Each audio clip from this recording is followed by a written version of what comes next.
All right, recorder is on, and I am going to start the lecture. There might be a person coming in to kind of fix the leak, or at least look into the leak. There's a big leak over there, and that's why he's over here. Makes sense. Yes, we need our new building soon. It won't survive the next rain season. Oh, let me pick up my sweater first. Good morning.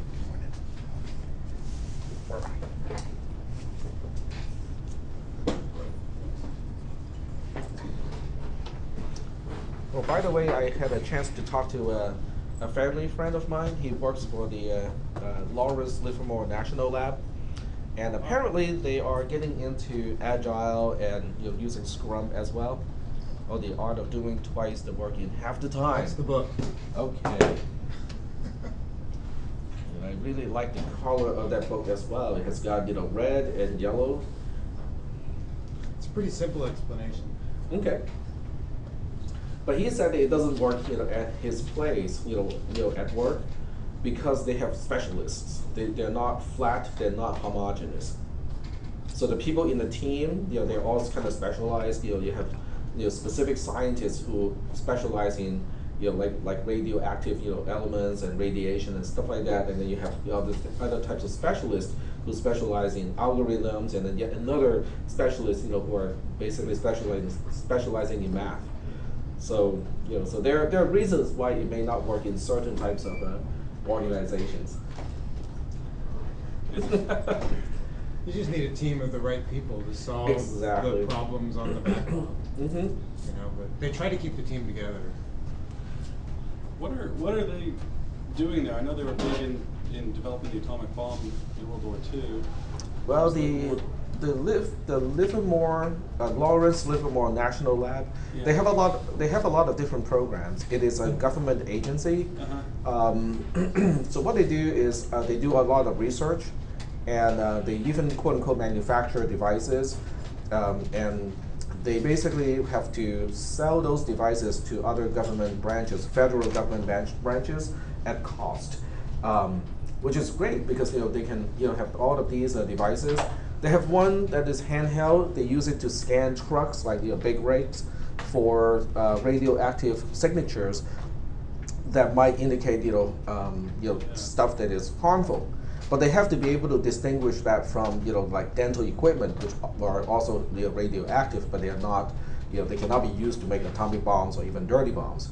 So they have all of these kind of specialized research projects for various things, from requests from other government branches. But it sounds like it's still revolving around radioactive plutonium, uranium. That's a big thing. They're also the CEO of Mobile Exxon is now in charge of the Department of Energy. well, yeah. So they're going to shut down all those, all that stuff, right? Yeah. The Livermore Lab also has a. Yeah, the Livermore Lab also has a fusion, research, center where they use a whole bunch of lasers to have a single focal point. So they want to ignite fusion by, using all those laser beams to create a very high pressure, high temperature point to ignite, some, lighter elements and fuse and start a fusion reaction. Yeah. So they're still doing it. I know people who were, I know a technician who was working on the laser technology, and you're talking about like really, big time lasers here. I mean, but it's a very interesting place to work for. Unfortunately, their resources is running low these days, so people have to work really hard. They don't work like government employees at all, because for the most part they're not. All right, so let's go ahead and get started with this class. So I got something really cool for you guys, and it kind of connects to what we talked about last time. Yes? Did you write up that paper on the timer yet? No, I did not actually have time to write it up, but what we talk about today is related to that as well. I think last time the lecture from last time is up on YouTube, so at least we got that. So for today we have a slightly different project. I'm just, I was just about to import it to, right before this. So let me import that project. It is, it's called random message in the shared folder. You guys are more than welcome to download it and play with it, at the same time. So there we go. It's just getting ready. I'm keeping an eye on my drive because we had a minor issues with this computer using my external drive. Okay, looks like everything is good now.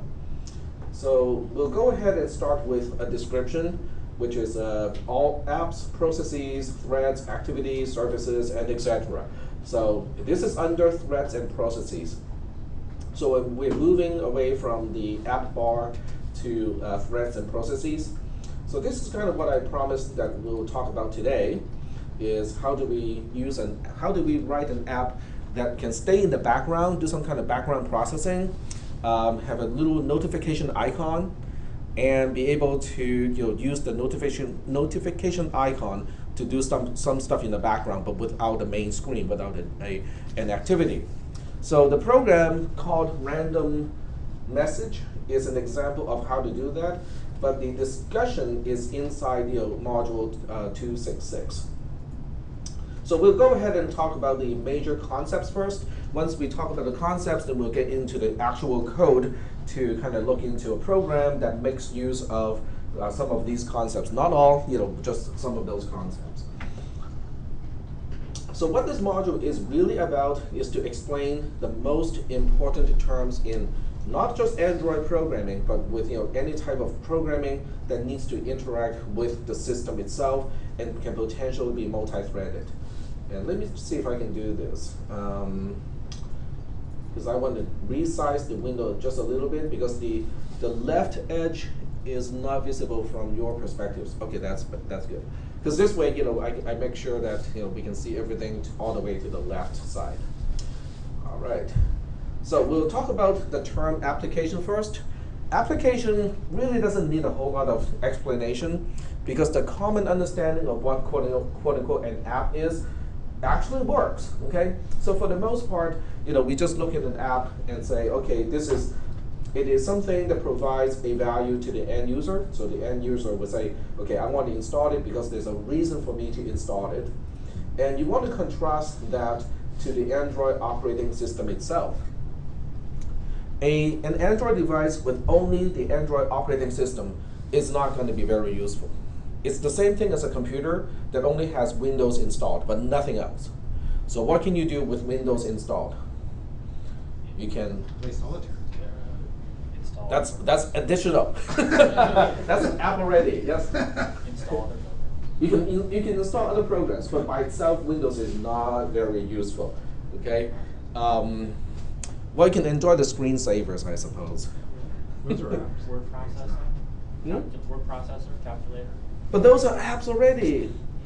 Windows bundled, or Microsoft bundled a lot of the stuff that is not really a part of the operating system into what they call Windows. But those are actually, applications already. Organize your file structure.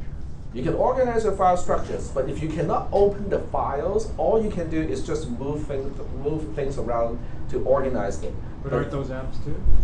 Aren't those apps too? Yeah. File manager is A file manager is borderline. I would say it's a borderline thing because you can do it in a command Well, line. let's just call it. It's just using the opens and the writes and the moves. The operating system is still below the file manager. Yes, yes. But even the CLI or the command line interface can be seen as just a shell and not really a part of the operating system itself. But typically the CLI is considered a part of an operating system because that's kind of minimum of what you need in order to do something with the operating system, including to install additional apps. So there's a borderline, where's the boundary of the operating system, and most. If you go to a computer science class, the GUI is not a part of the operating system.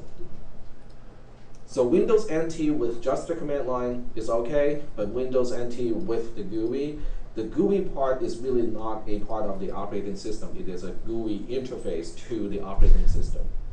But that understanding shifts a little bit from the 70s, where people consider the CLI as a part of the operating system, Nowadays, people look at the GUI and say this is an integral part of an operating system because we don't know what to do without the GUI, right?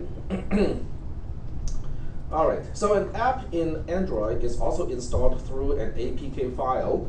Even though, if you install something through the Play Store, it doesn't seem like you're downloading and installing an APK file. It's all done, transparently behind your back. So they're really still installed using an APK file. An app has at least one of the following components. So this is starting to become kind of interesting.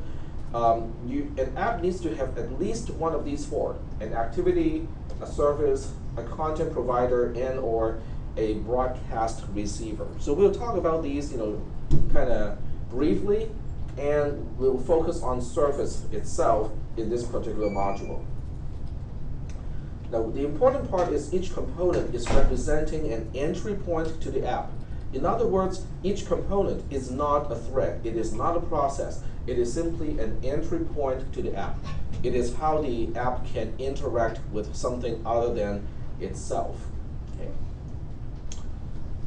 Are there any questions about this slide? Any questions about what an application is in the context of the Android operating system? Okay. So the next one talks about what a process is.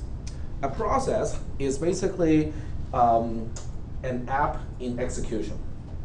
So when you install an app, it is installed onto the flash drive or the flash memory of your device, right? But it's not going to be very useful unless you open it. Is that making any sense?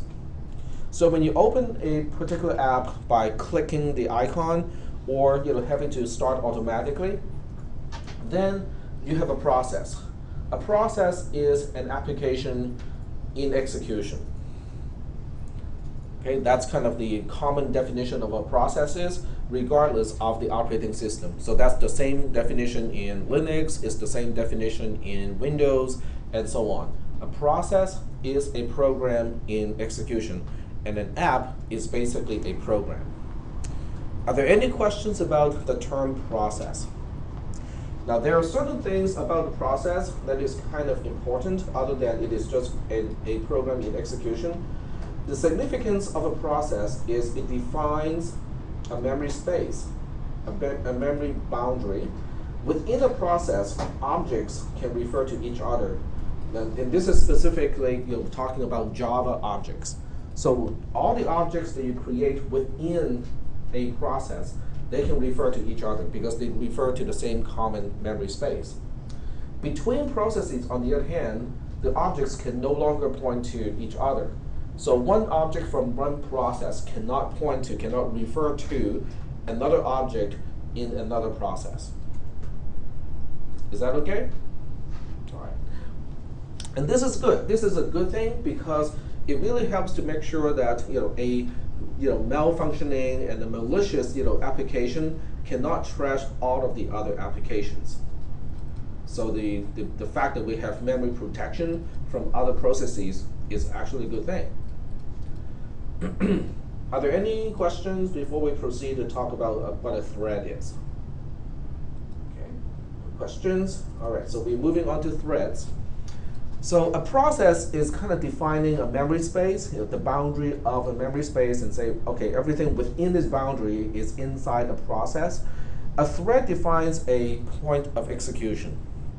And in C, C++, Java, and most programming languages, the language itself specifies instructions that are supposed to be executed sequentially. And I have it emphasized here because it is it's a very important concept in every single program, is if we specify instructions that execute sequentially.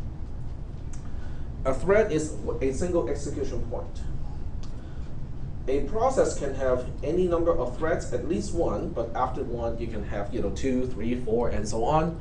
So all the threads of the same process, they share the same memory space, which means one object that you have access to in one particular thread can refer to objects that also can be accessible by other threads. Is that okay? Now this is, yeah, go ahead. So you're saying a thread is in the same memory space, right? Same thing. A thread is in the same memory space? Yeah, so you have, if you want to look at this as a picture, so a process is defining the boundary of the memory space. So different processes, they have different memory spaces, and because they're in different memory spaces, they cannot interact with each other. So different processes cannot, trash the memory space of each other. Within the memory space, we define threads. So a thread is basically, a point of execution. I'm drawing this line to represent, the path or trail of where the execution, has been to. But you can have multiple threads going on at the same time. So you have 2, you can have 3, you can have any number of threads, at least one associated with a process. But then you can have, more than one process, more than one threads in each process. But what is common is they're still within the same memory space, which means if you have an object here, I'm going to use a different color to represent an object. So if you have an object that is in this particular process, all of these threads can have references to this object. So this thread at some point can do something to this object. This thread here at some point can interact with this object, and the same thing with the third thread. So they can all access the same objects. Now, because of Java not having stack-based objects like C++, so that means objects are always they're always in the memory space, and they can always be shared by different threads. Are there any questions about that statement? Yes? So if I create an object inside of a procedure, is it accessible to? No, well, it's the reference that is only local. But the object itself is actually anonymous, and it is somewhere else. Okay. So you're saying that the scope may control it, but You're controlling the scope of the reference, but you're not controlling the scope of the actual object itself. So what is happening, I can give you an example. Let me use an example over here, and we'll use a mouse pad for that purpose. Okay, so in Java, you can say a particular method, okay, so method ABC, okay? So within the method, you can use scope control and say, I don't know, let's call, this is view, okay? And which is a class, and you can say v is a local variable, and you can say it is a new view, like that, okay? So after this, what is v at this point? Okay, when you say v dot, set on click listener, blah blah blah, okay? Okay, so now the question is, what exactly is v? V is quote unquote a reference, okay, which is the proper word to use in Java, but in C++ it is sort of like a pointer, okay? So the actual object that you have just created using the new operator is actually nameless. It has no name, it is anonymous. It is basically a chunk of memory that is sitting out there in JVM, but V is a reference to it. And at this point, it is the only reference to it. And it lives on the stack. And it lives on the stack.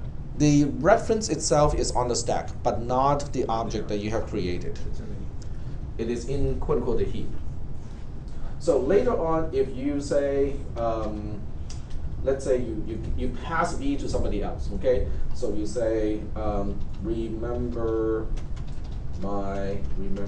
view, and then you pass V to some other object, okay? So this is another object that you get access to by some other means, okay? So at this point, the reference itself is passed to the member, to the method of the object obj. Now I have no idea who is obj and who sets the reference of obj, but that call potentially can make obj also aware of the view that we have just created. So potentially we can end up with multiple references to exactly the same object. So the object itself that is allocated and initialized by the new and also the constructor is actually sitting out there. It is not affiliated to in any type of scope inside any particular thread. It's just sitting out there. Now the reference to it is local. In this case, v is a reference to it, and it is a local variable. As soon as method ABC has returned, v is gone. Okay, the reference itself is gone. But is the object gone too? I cannot tell you for sure, because in this case, because I called object.rememberViewV, there's a potential, that obj is now maintaining that reference because of this call. So I cannot tell you whether the object will still be out there, or not, but I can tell you one of the references to the object is gone. Is that making any sense? Okay, but this is a big difference between C and between C++ and Java, because in C++ you can actually create an object on the stack.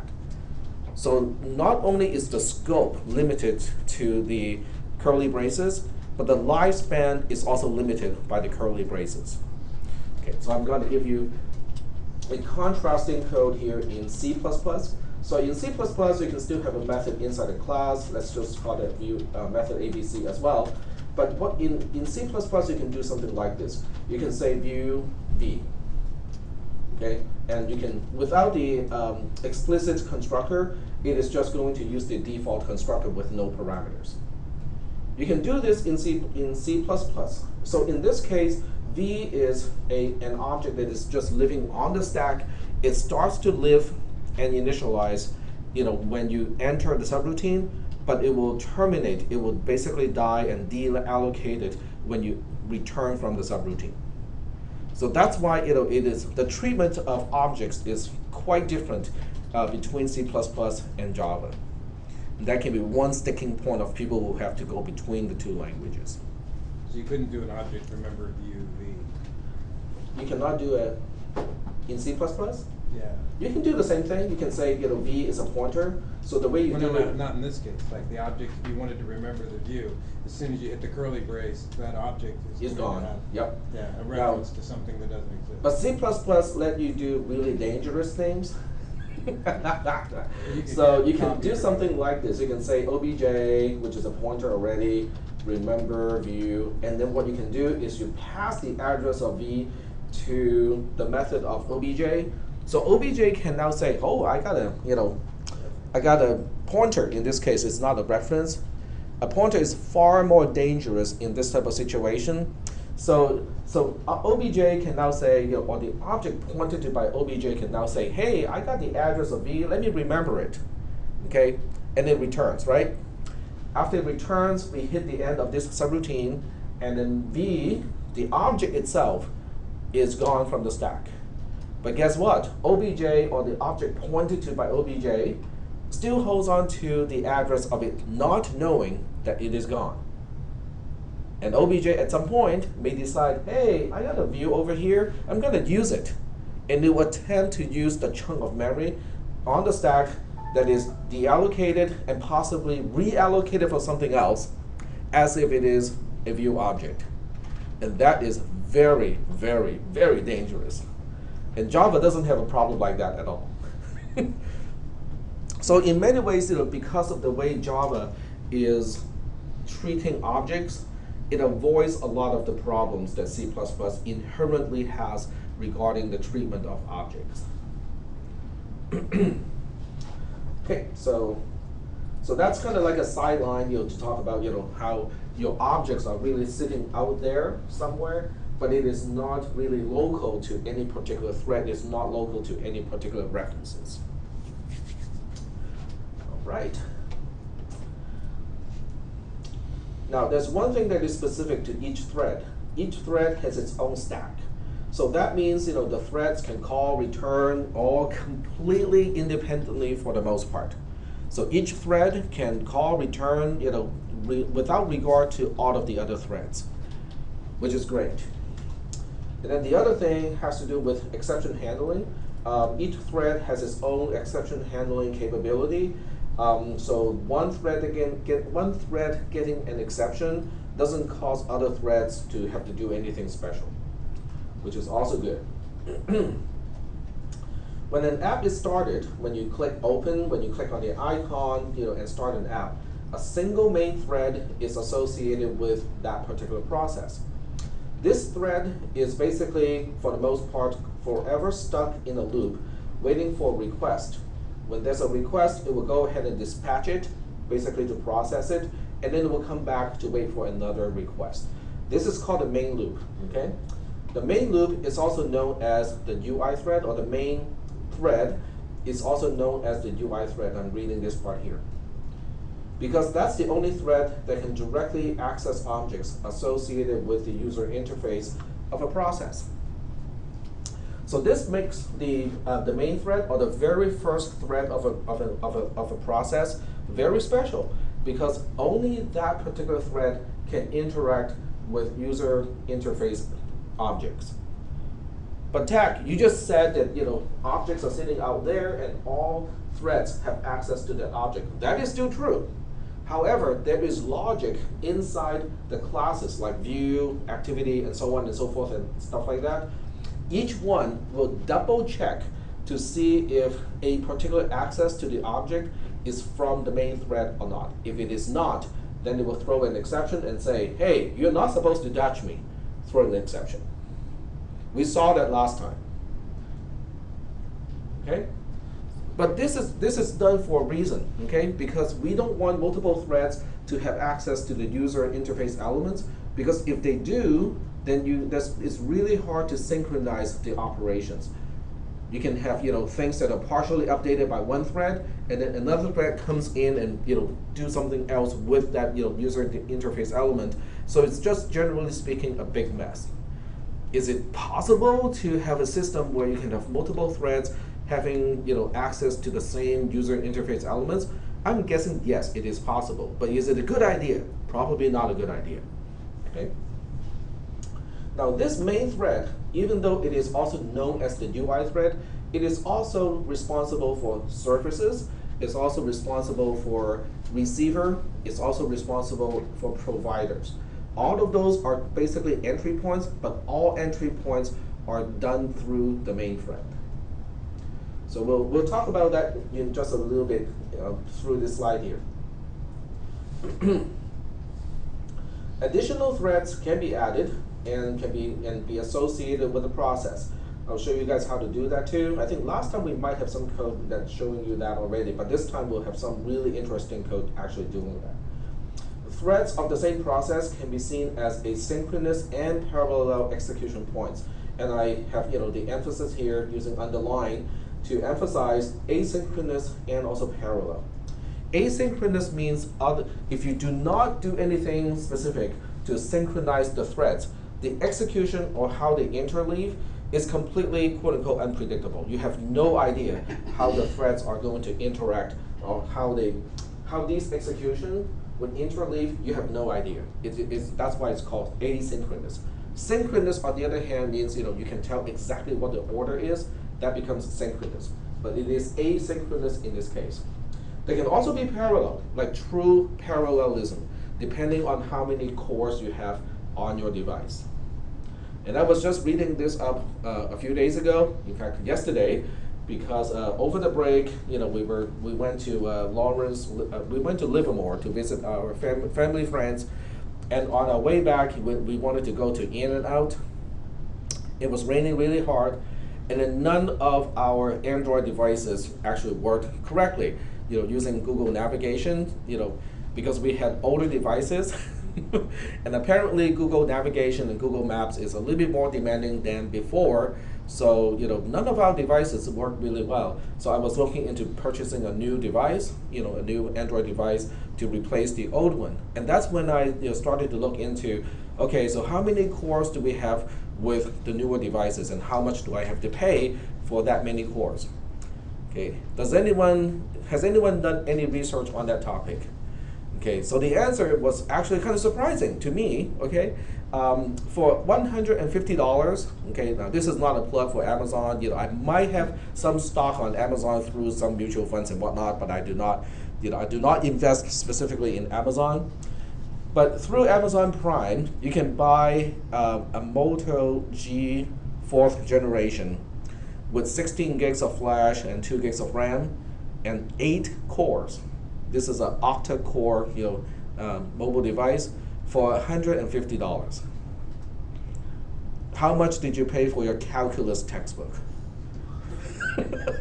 To put things in perspective, right? How much did you pay for your calculus textbook? $150. And you go like, well, $150 is kind of, a lot of money. Can I go cheaper? Yes. If you go for Moto G4 Play, it's only $99, but it's a quad-core processor instead of an octa-core processor. But it's still a quad-core processor. And then I look at the specs of that processor. It's about the same as my Nexus 5, so it's not going to be too much of an upgrade for me. And the process is a 24 or 25 nanometer process. So those are pretty big transistors. It's not going to save a whole lot of power either.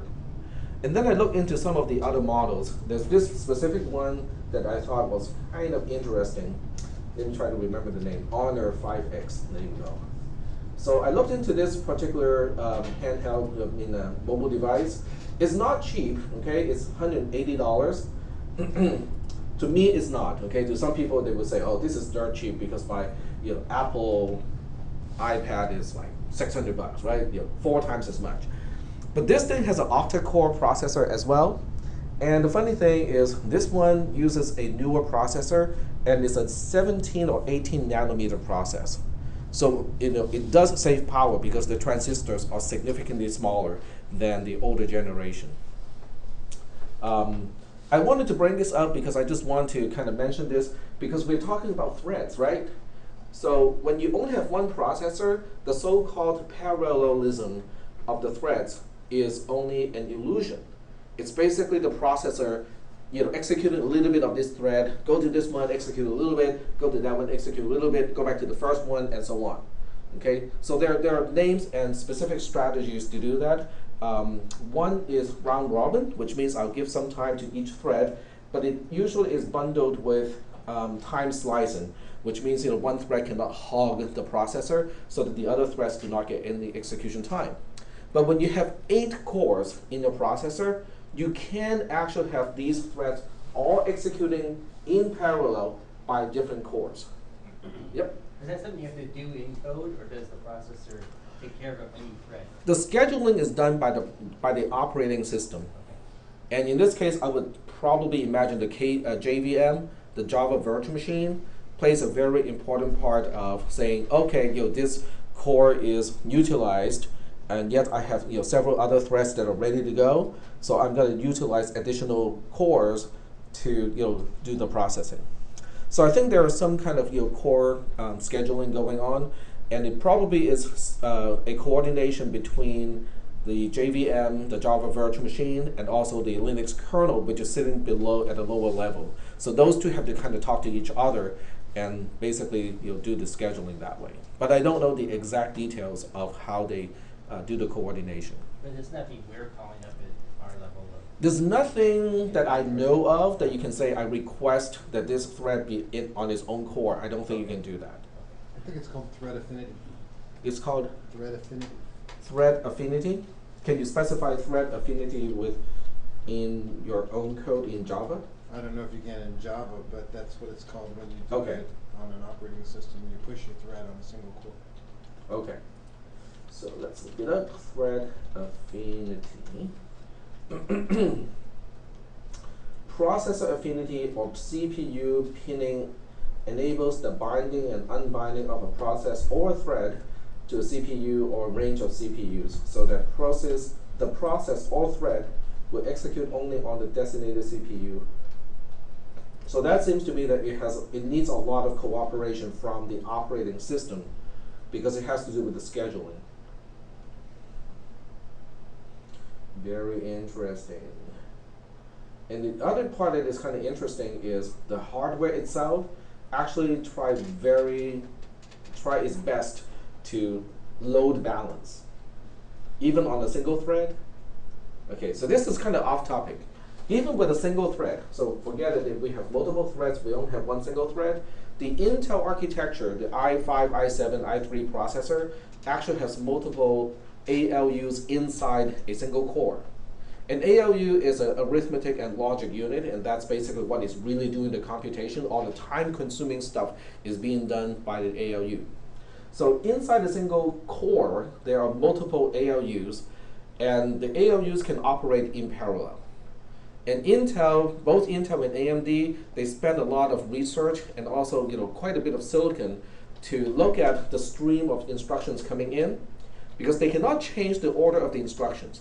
But what the processor can do is to say, okay, so these instructions, they are not related to each other, they can be parallelized. So I will schedule this instruction to use this integer ALU, that instruction to use that ALU, and so on. But if there's dependency, then it cannot parallelize all kinds of stuff like that. So all the modern processors actually has internal logic in hardware to do all this kind of scheduling inside the core. Which is kind of fascinating in many ways, because it's not just in software that we can specify process or thread affinity to try to optimize the allocation of resources, but inside the processor it has its own scheduling mechanism, and I don't think that one can be software controlled. It is completely down to the hardware level. So this is interesting. Don't know whether this can be done in Java. I'm just going to search for it. Yeah, it doesn't mention Java at all, so there's no Java-specific stuff here, and I can only see that there are specific operating systems that support to a certain degree that you can set up the affinity. So it's an OS concept, but not anywhere about the OS concept. But the JVM can talk to the operating system and say, okay, I want like 2 of the 8 cores to do the processing, I suppose. Okay, very good. Yeah, so if you look at this one, the one part that I really enjoy the most is to find out that it has a smaller, the processor has a smaller transistor. And the smaller the transistor is inside the processor, the more power saving it is. So these are newer, to me it's a little expensive. I'm kind of looking into a sub $100, new cell phone. But to many people, this price tag is not too bad either. I mean, you wouldn't want to lose it in a second, but it's not too bad.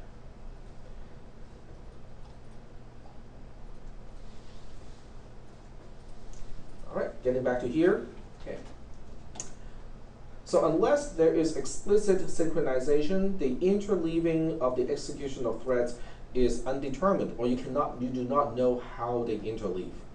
Furthermore, there's the illusion of parallelism, of the threads executing quote unquote at the same time. And this is something that we talked about just a few seconds ago. If you have multiple cores, yes, they can actually execute in parallel. But if you only have a single core, or you have more threads than there are cores, then we can use time slicing to make sure that no single thread can hog the processor.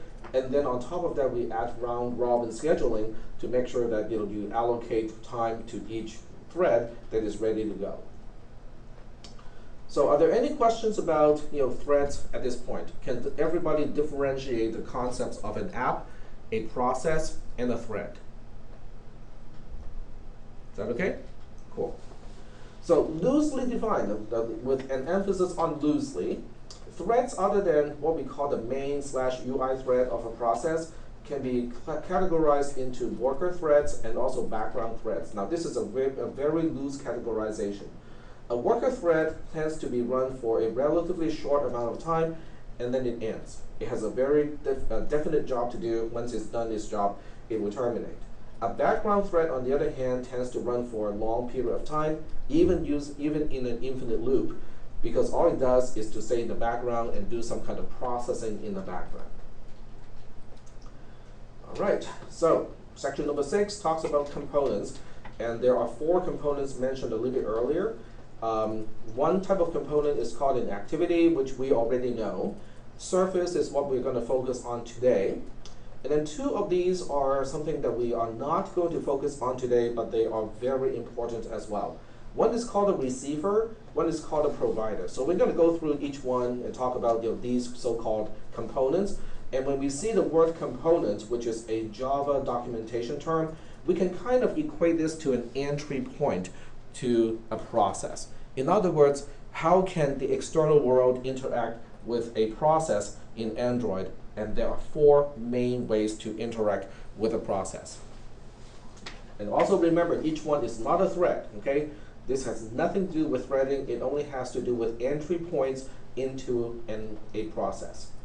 Activity, well, we know this one fairly well at this point because an activity is basically quote unquote a screen, or it is a way for an end user to interact with a process. Is that making any sense? Okay.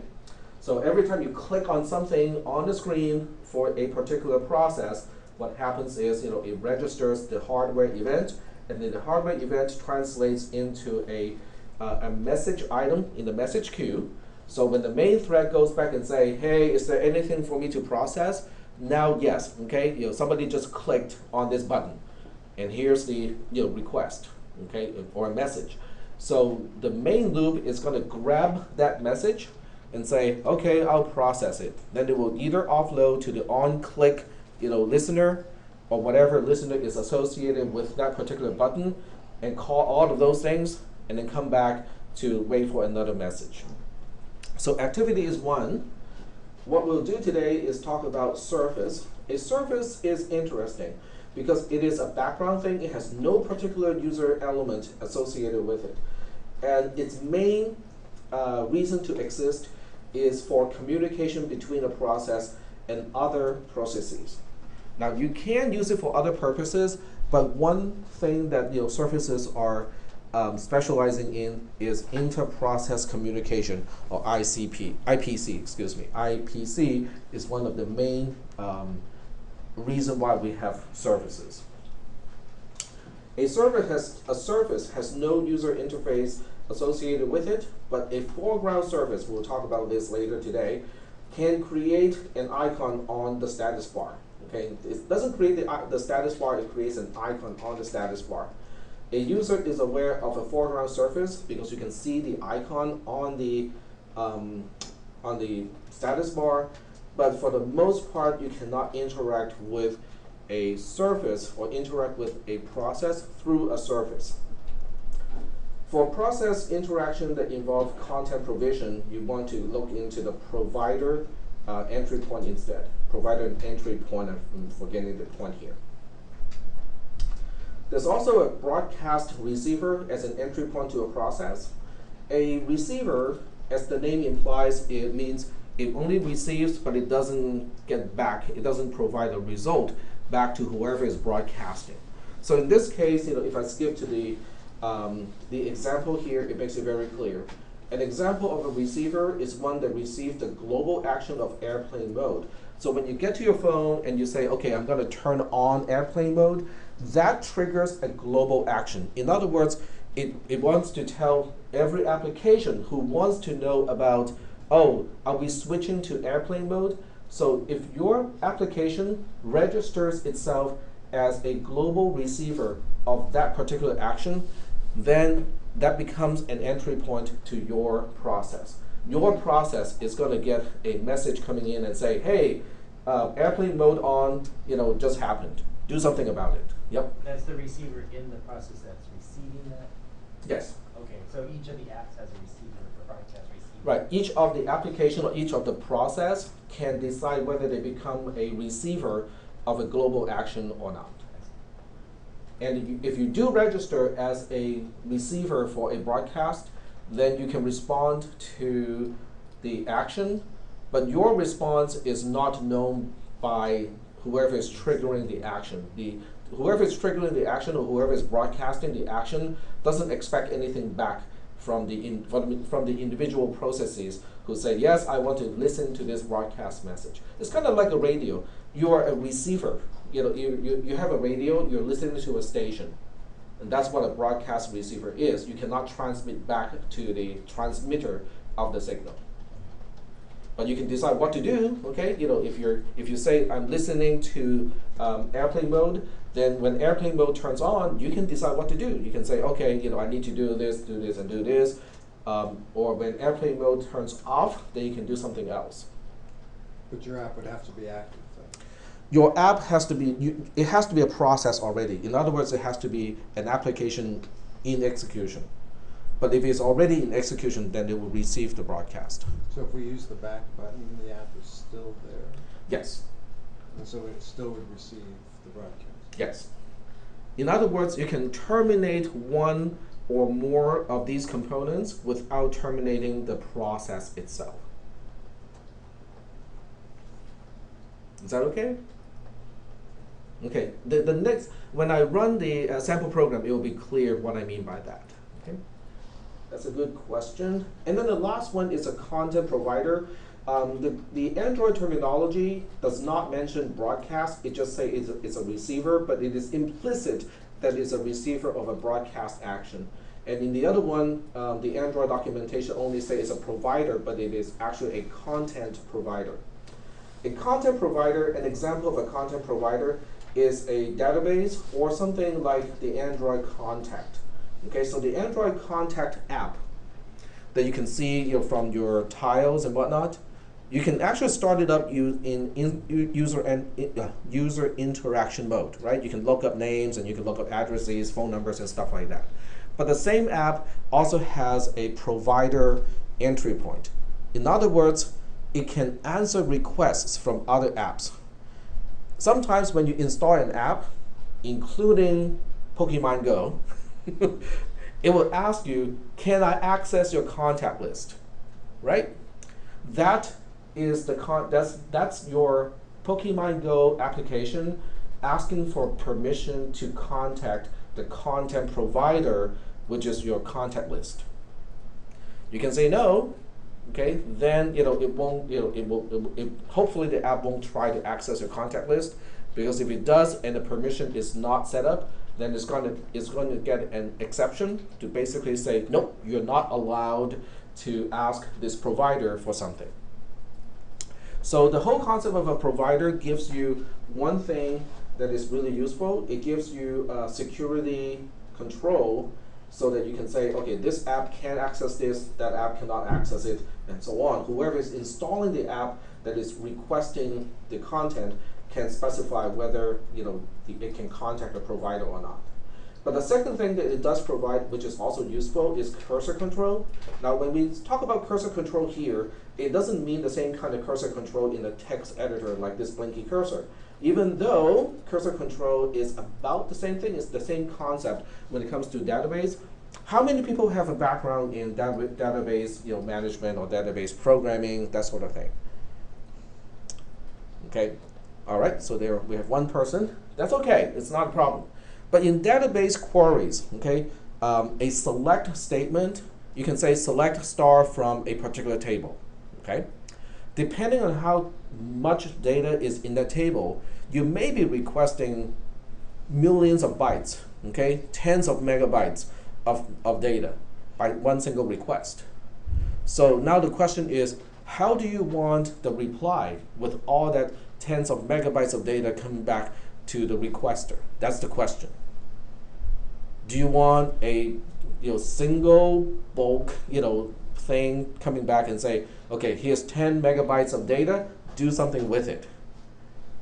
That's not the best way to do things. Why do you think that's not the best way to do things? You send out a query, it comes back with an answer, and the answer turns out to be a 10 megabyte answer.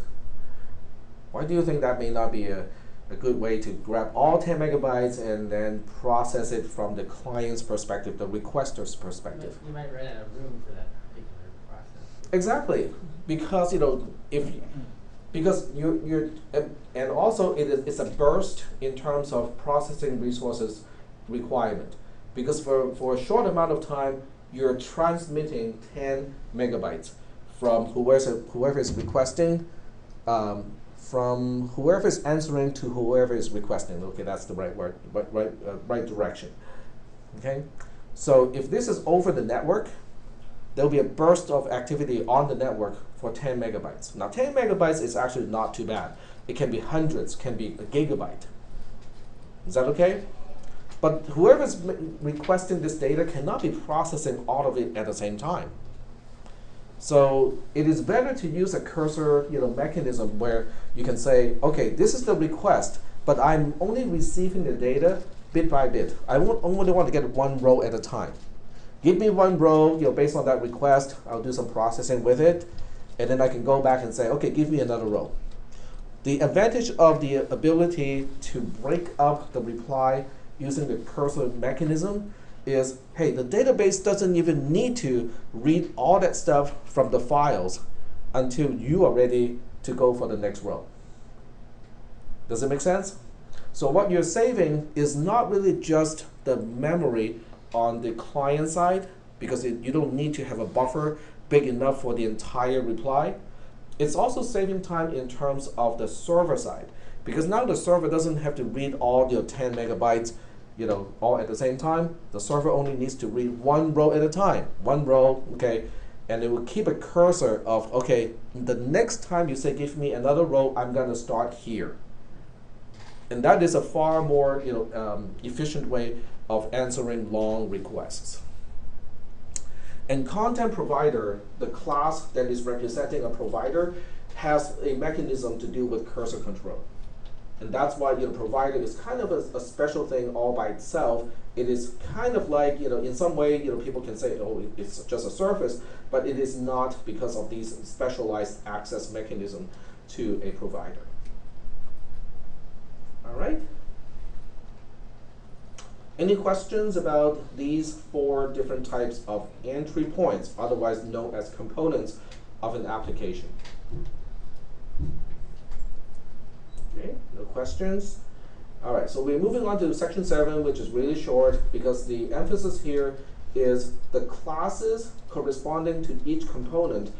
When you instantiate objects out of these classes, they do not instantiate any threads. In other words, the discussion of these components basically have nothing to do with threads, because all they're doing is they're different entry points to the same process.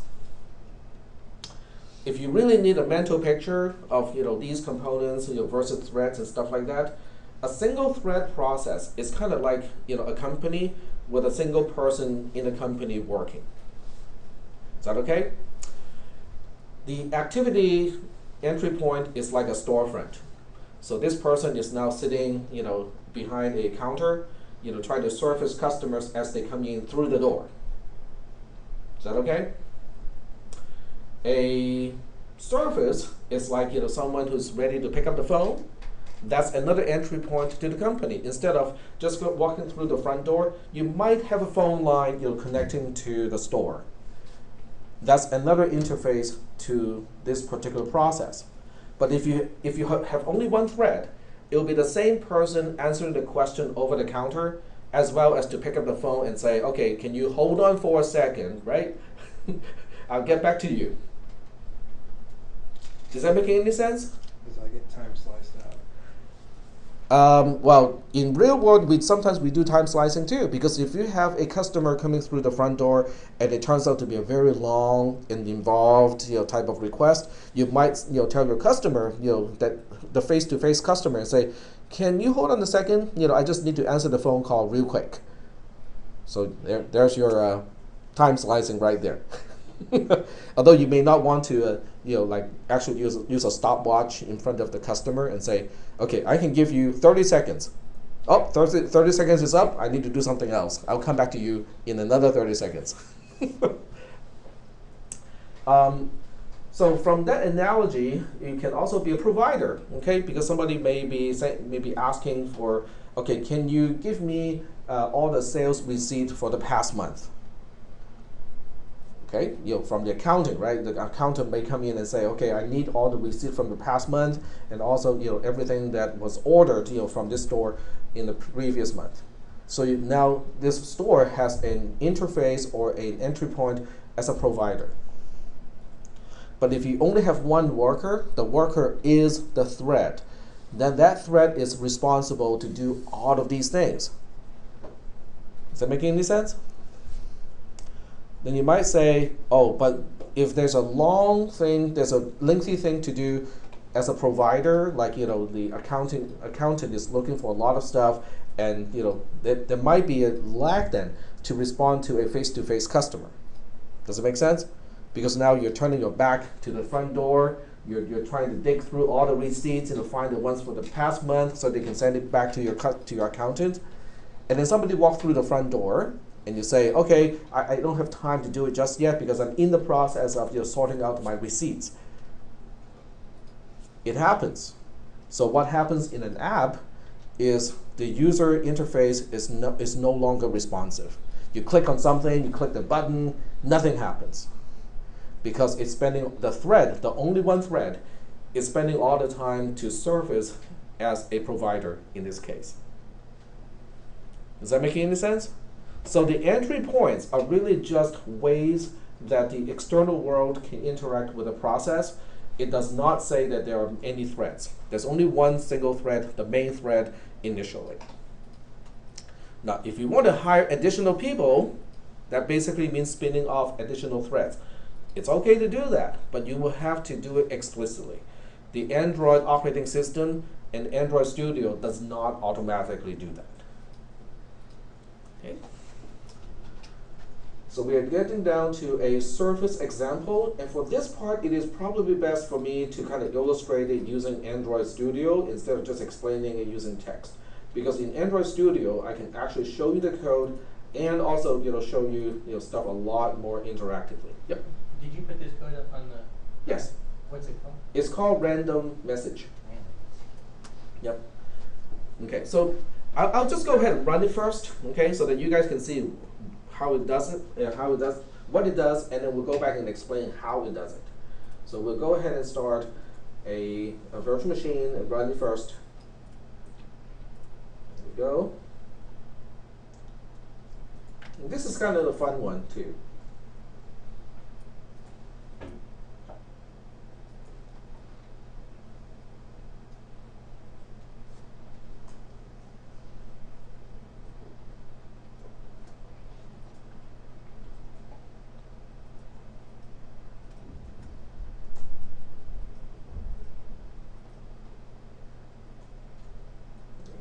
There we go.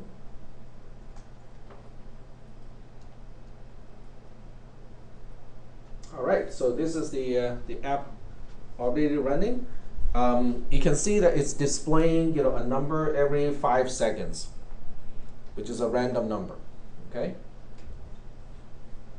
I don't have to do a single thing. I'm not interacting with the program, but I can interact if I want to. So this is one thing that I can do. I can use the back button, which is only having a default behavior. So it does close the activity itself. There we go. And the activity itself is gone. But it's still showing those random numbers every 5 seconds on the screen. It's still being annoying. And on top of that, if I drag down the status bar, this icon is here because I put it there. So it says click me to reactivate an activity, the only activity in this case in this app. So in other words, if I click it, it will show the screen. So now I have access to the user interface here again. And this is being bothersome, and right now it's on, it's being bothersome right now.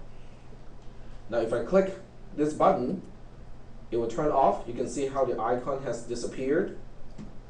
And it should stop all the messages as well. And it did. If I click on again, it will become bothersome again. And we should start seeing a random number here every 5 seconds again.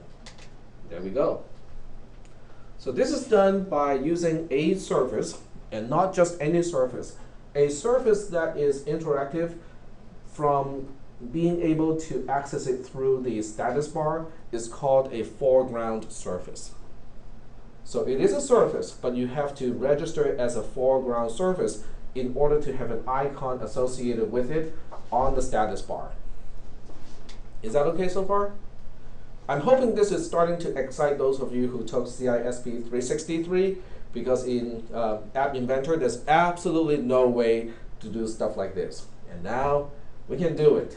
It is cool. Okay. Any questions about the behavior of this app before I go about to explain how I got it done? And those numbers, by the way, are, oh, it's from 0. I got to change that.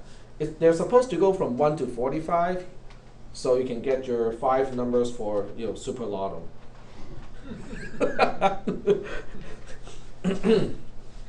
I should probably display like all 5 numbers at once, every minute or so. You know, so people can just go, oh, okay, I need to get that number, my lucky number. All right. So we'll go ahead and take a look at the code now.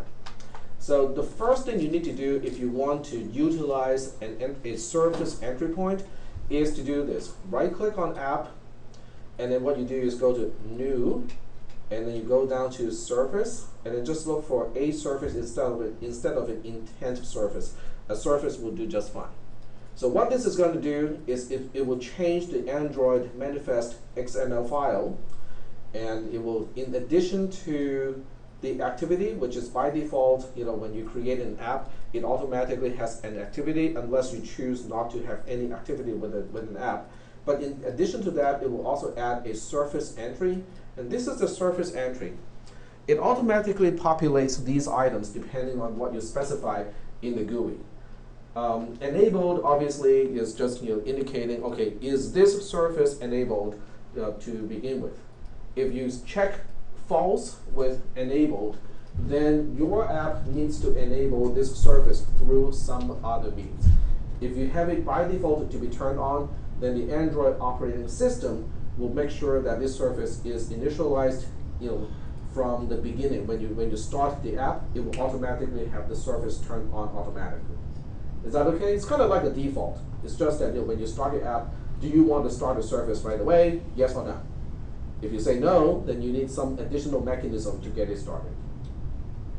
The last one is whether it's exported or not. If it is not exported, then you can only access this surface from within the same process. If you say true, that means other applications can also start this particular surface.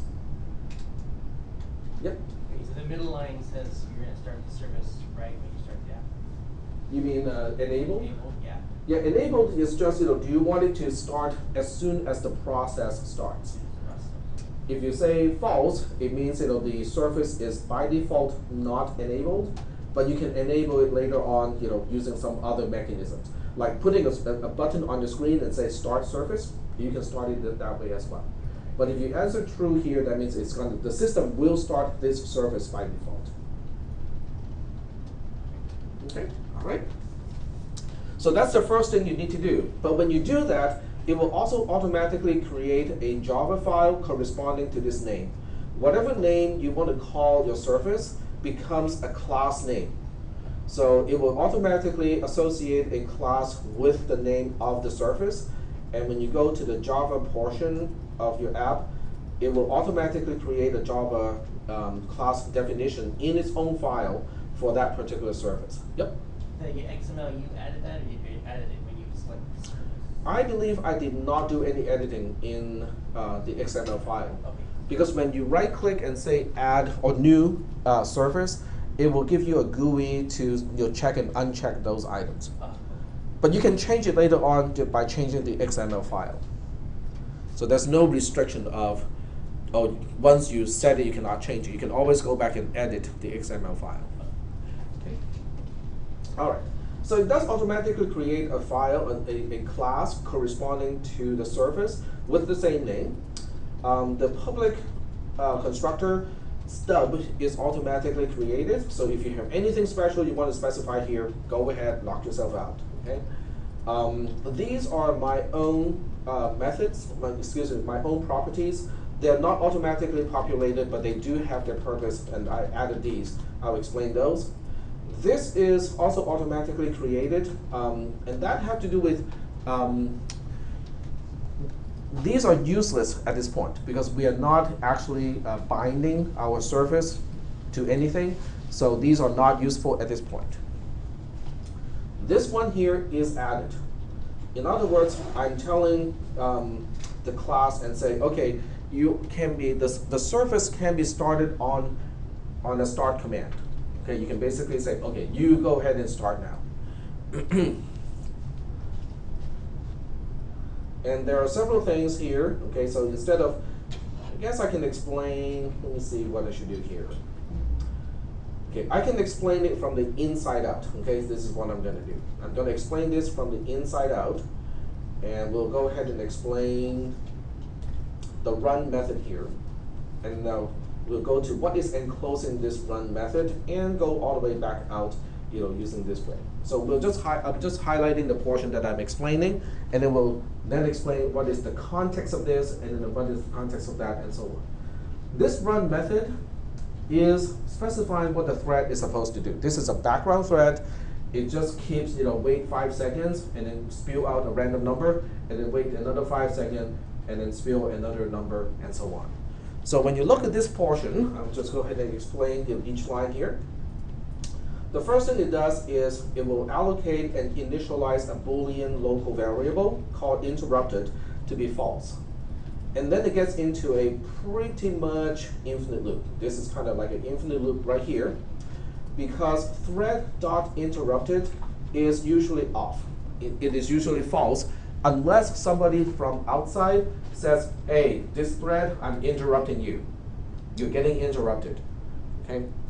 So I'll explain what is actually triggering that operation, but usually it is not triggered. And then the second one is not interrupted.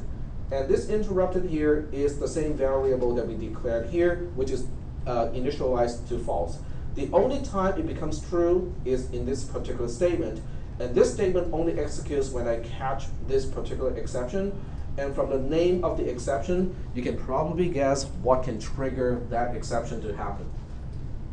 Somebody is interrupting you, right? Because you are attempting to sleep.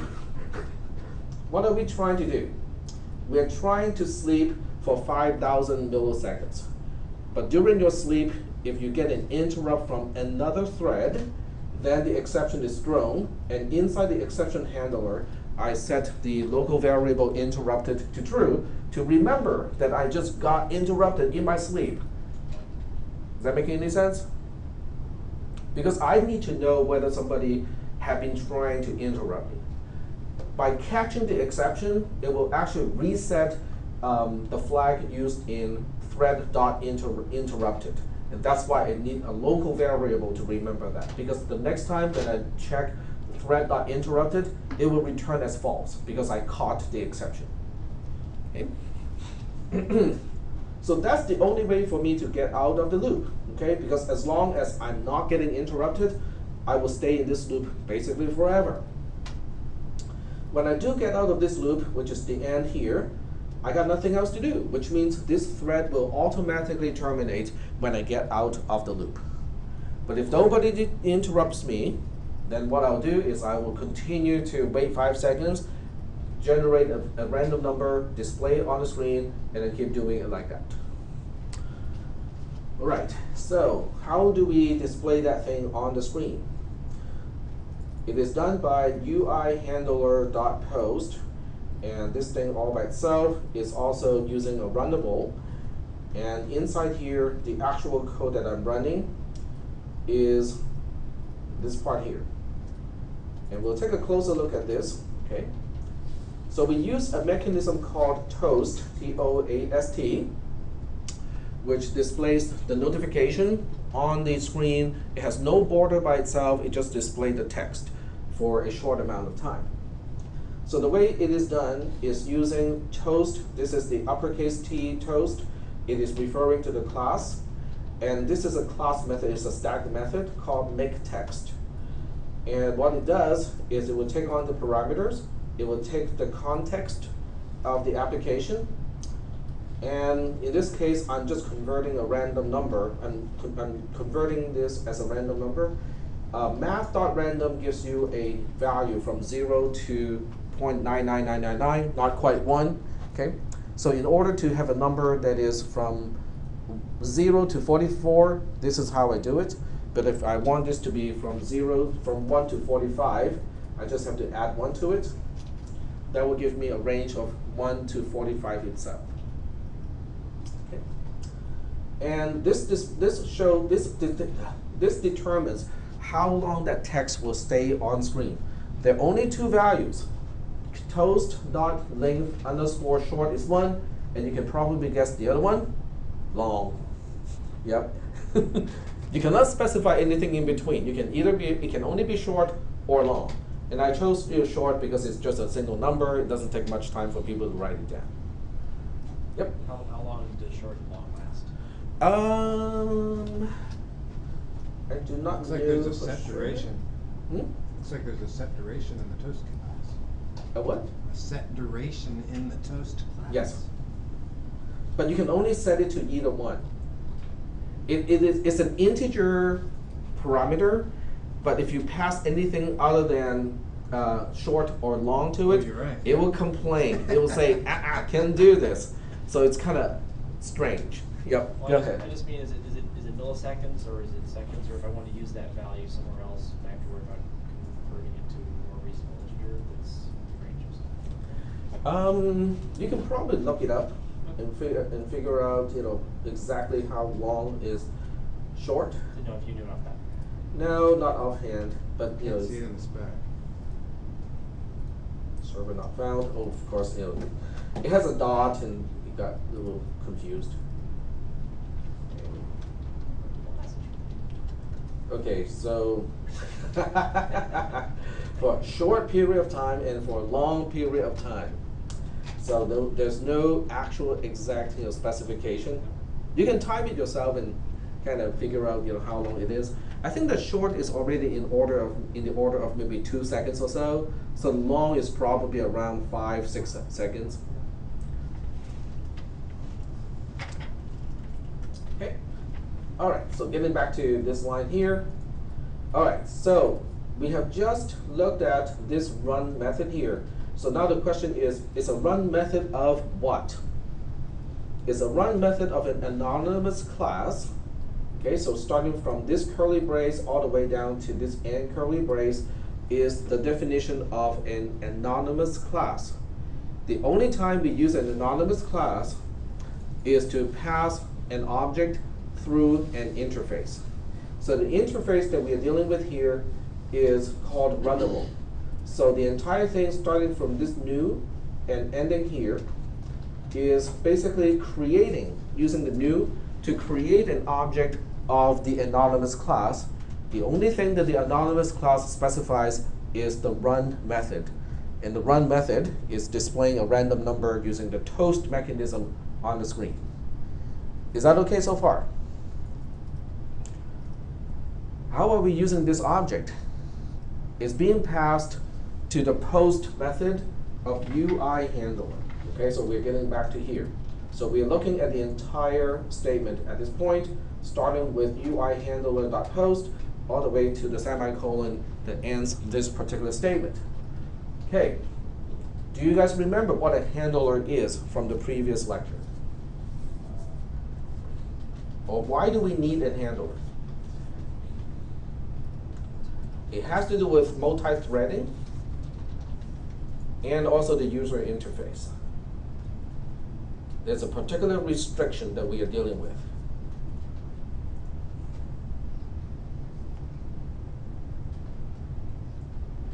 Okay, so the storefront is our activity, right?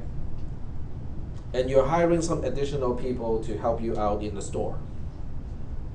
Who can interact with your customers? Who can put something, to the storefront and say, okay, here's a big sale going on. The main thread. Only the main thread, exactly. So all the additional people that you hire, all the additional threads, they can do everything in the background, okay? They can do paperwork, they can prep stuff, to be sold and stuff like that, but they cannot interact with anything in the storefront. In other words, your UI thread, the main thread, is the only thing that can have anything to do with anything on the screen itself. Yep. So this thread that's doing the post cannot interact with it. Is that a different thread or is that the main thread? Okay, so but what is running this particular thread here? In other words, what is including this particular statement? It is inside this loop, right? And this loop is inside the run method, right? Inside the run method. And this run method belongs to another anonymous class, which starts from that open curly brace to this end curly brace. And what is that runnable being passed to? It is used to create a new thread object. And when this thread object starts using myThread.start, now you have a new thread. So it's not the main. It's not the main thread. In other words, whatever is executing this code here is a helper, quote unquote, helper slash background thread that is not your main thread. And that's why if you do not use a handler, you cannot touch Toast. Because Toast is a user interface element, and unless you are the main thread, you cannot touch it. So what the handler is doing is it is basically saying, okay, if you need to talk to the main thread, I know how to talk to the main thread. Tell me. So the handler has a particular method. It has multiple methods to talk to the actual thread that is responsible to do everything else. But one of the methods is called a post. So what a post does is to say, okay, I know you have something that you want the main thread to do. Go ahead, write it down what you want the main thread to do. I will deliver the message and put it into the message queue of the main thread. In your business analogy, it's like a cork board or some kind of board in the employee staff room, and all the different background people can put their information. Yep, before the main it's guy. an inbox. Essentially. Yep. Okay. So you're basically, if I'm the main thread here, I have an inbox. Okay, I'm just using a prop here. Okay, this is my inbox, and I put it on my desk. Okay, so normally I just sit around doing nothing. Okay, so if a background thread wants me to display something like, hey, Tech, we just ordered too much of this stuff here, and we can have a discount and try to sell more of that stuff. That person cannot just randomly walk onto the storefront and change the prices of items and post a sign and say 50% off this kind of stuff.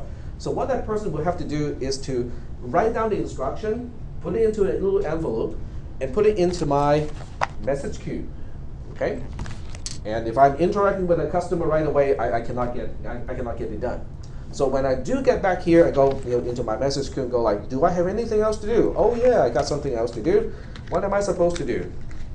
Open up the envelope, and then the runnable thing, the object that we're creating here, is inside the envelope. So I now can see, oh, okay, we are supposed to have a 50% off sale event for this, that, and whatnot. Cool. And then I'll go about and actually do the stuff in the storefront. Is that okay? So the handler is the mechanism to create this particular message. And then post is the method to put it into my message queue. Yep. So can you make a bunch of changes to the user interface and just put it into the handler and post it? And Yep. But I thought a service didn't have a user interface. It does not, and that's why it has to go through a handler to do it. Now, but there's one more thing that makes this a kind of special surface. It's called a foreground surface. But we are not quite there yet. Okay? What we're seeing here can be done with any thread. I mean, it can be done with any thread, whether it's a surface or not, it can be done. As long as you have a handler. Created in the main thread. Correct. Then you have access to the main thread, and you can put things into the message queue of the main thread. Yep. And we don't have to handle that call post. It's being handled by the main thread automatically. No, the post call is done by the background thread. Right, but I mean we don't have to handle in Bing somewhere, There's no on post inside of main. There's no. On post? like receiving it. No, because that part is implicit. Okay. It is buried really deep into the activity, the super classes, main loop handler. Oh, okay. So that part we don't touch. We cannot even see it. Scoping wise though, it can't see anything inside the main other than what's available here. Scoping wise, you cannot see it, but you can trace. When you run the program, you put it into debug mode. You can actually trace into the calls into the main loop, but you cannot even set a breakpoint in the main loop. So it becomes kind of difficult to kind of get into the main loop itself. But if and we see set a what's breakpoint happening. at the toast command, that Mhm. would actually be executing in the main thread. No. This part here does not. Oh, I see what you mean. I see what you mean here. Yeah, if you put a breakpoint here, then you will be in the main thread. But the post is in the Correct. anonymous thread. Yes, but if you put a breakpoint here, it will stop in the main thread when it is about to interact with the toast. So if you want, you can actually see the stack. You can do a backtrace, which is displayed automatically. So you can actually track down, you know, what caused what, caused what Two caused what statements to ahead here. would be in the other thread. Yes, but that's because this is specifying. Okay, so I'm just making sure I'm highlighting the right part here. Executed This in- is the instruction that is inside an envelope. The envelope is this part. And it is being delivered by this mechanism. Is that okay? It's being created by the random service, but it's being executed by the Main thread. thread. Yes.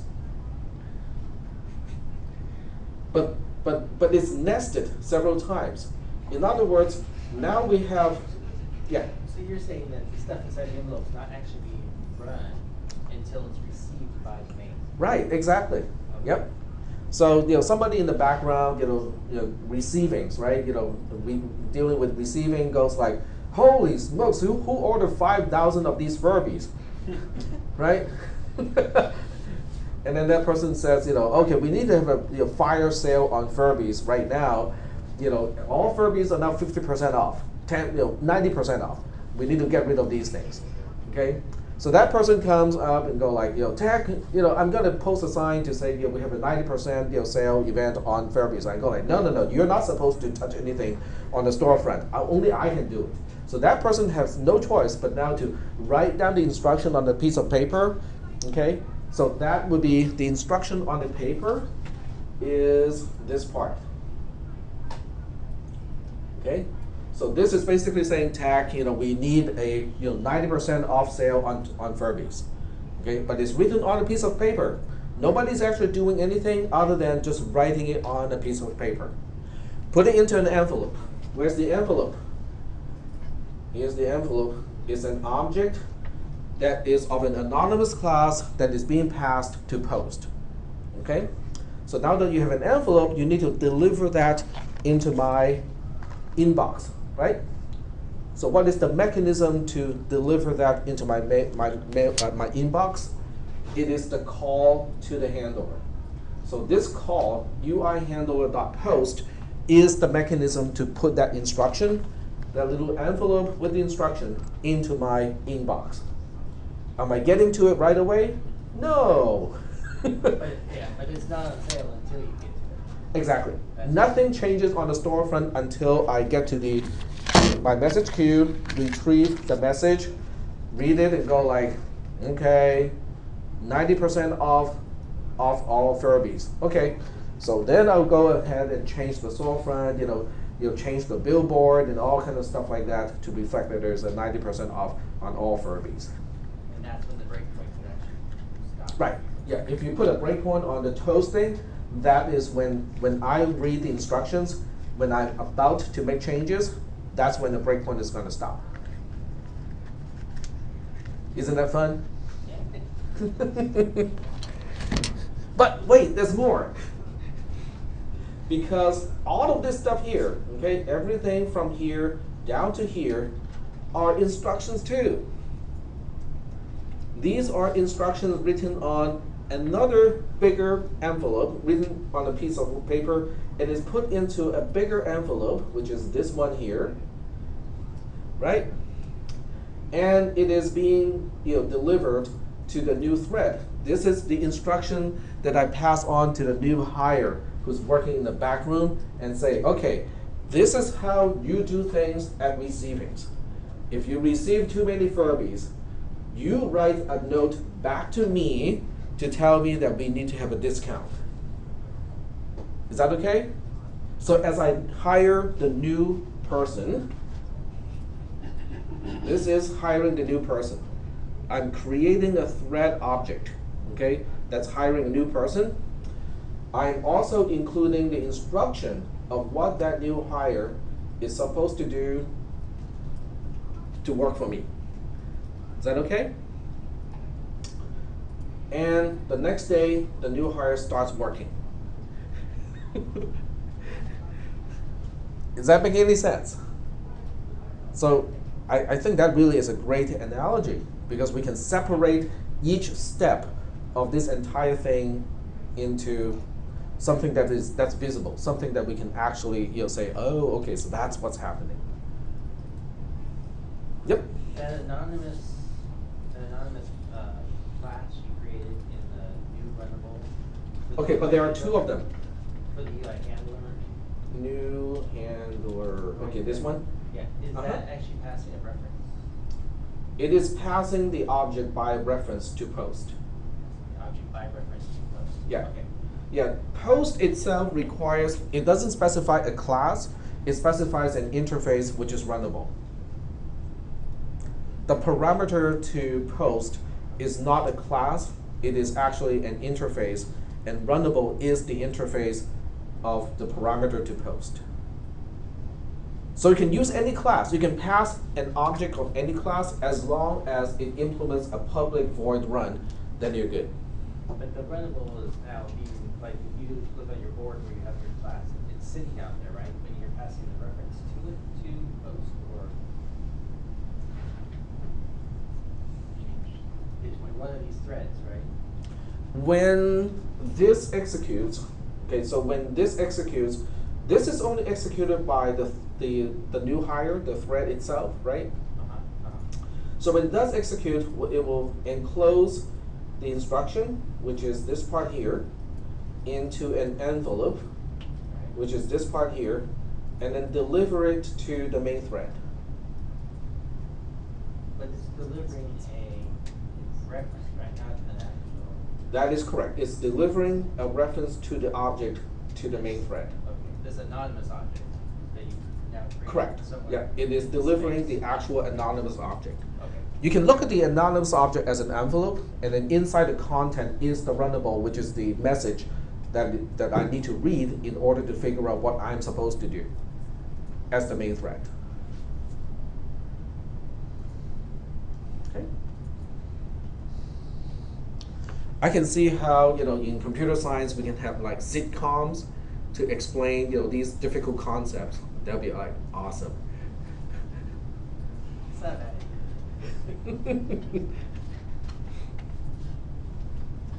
That will help some people sharpen their video editing skills and whatnot. All right, cool. Okay, so this is this will get the new thread started. In other words, the new hire that I recruited in here, given the instruction to do whatever it needs to be done. This is the instruction of the new hire. But until I have this line here, that new hire is just saying, okay, I'm so glad that I'm hired by this new company. So what? So now what? Well, how about you start now? Start working now. So at this point, the thread that I've just created will start to execute following the instruction that I have specified from here all the way down to here. Is that okay? Yep.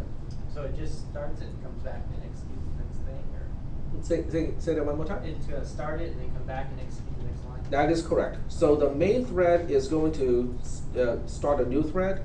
Now, whether the new thread will start execution right away, we don't know. Okay, that is entirely up to the operating system and the virtual machine to decide. But I do get back pretty much right away, so I can finish the rest. So the rest of this code here, with these 3 lines, okay. So these 3 lines here, I guess scrolling is a little bit better if I scroll a little bit like that.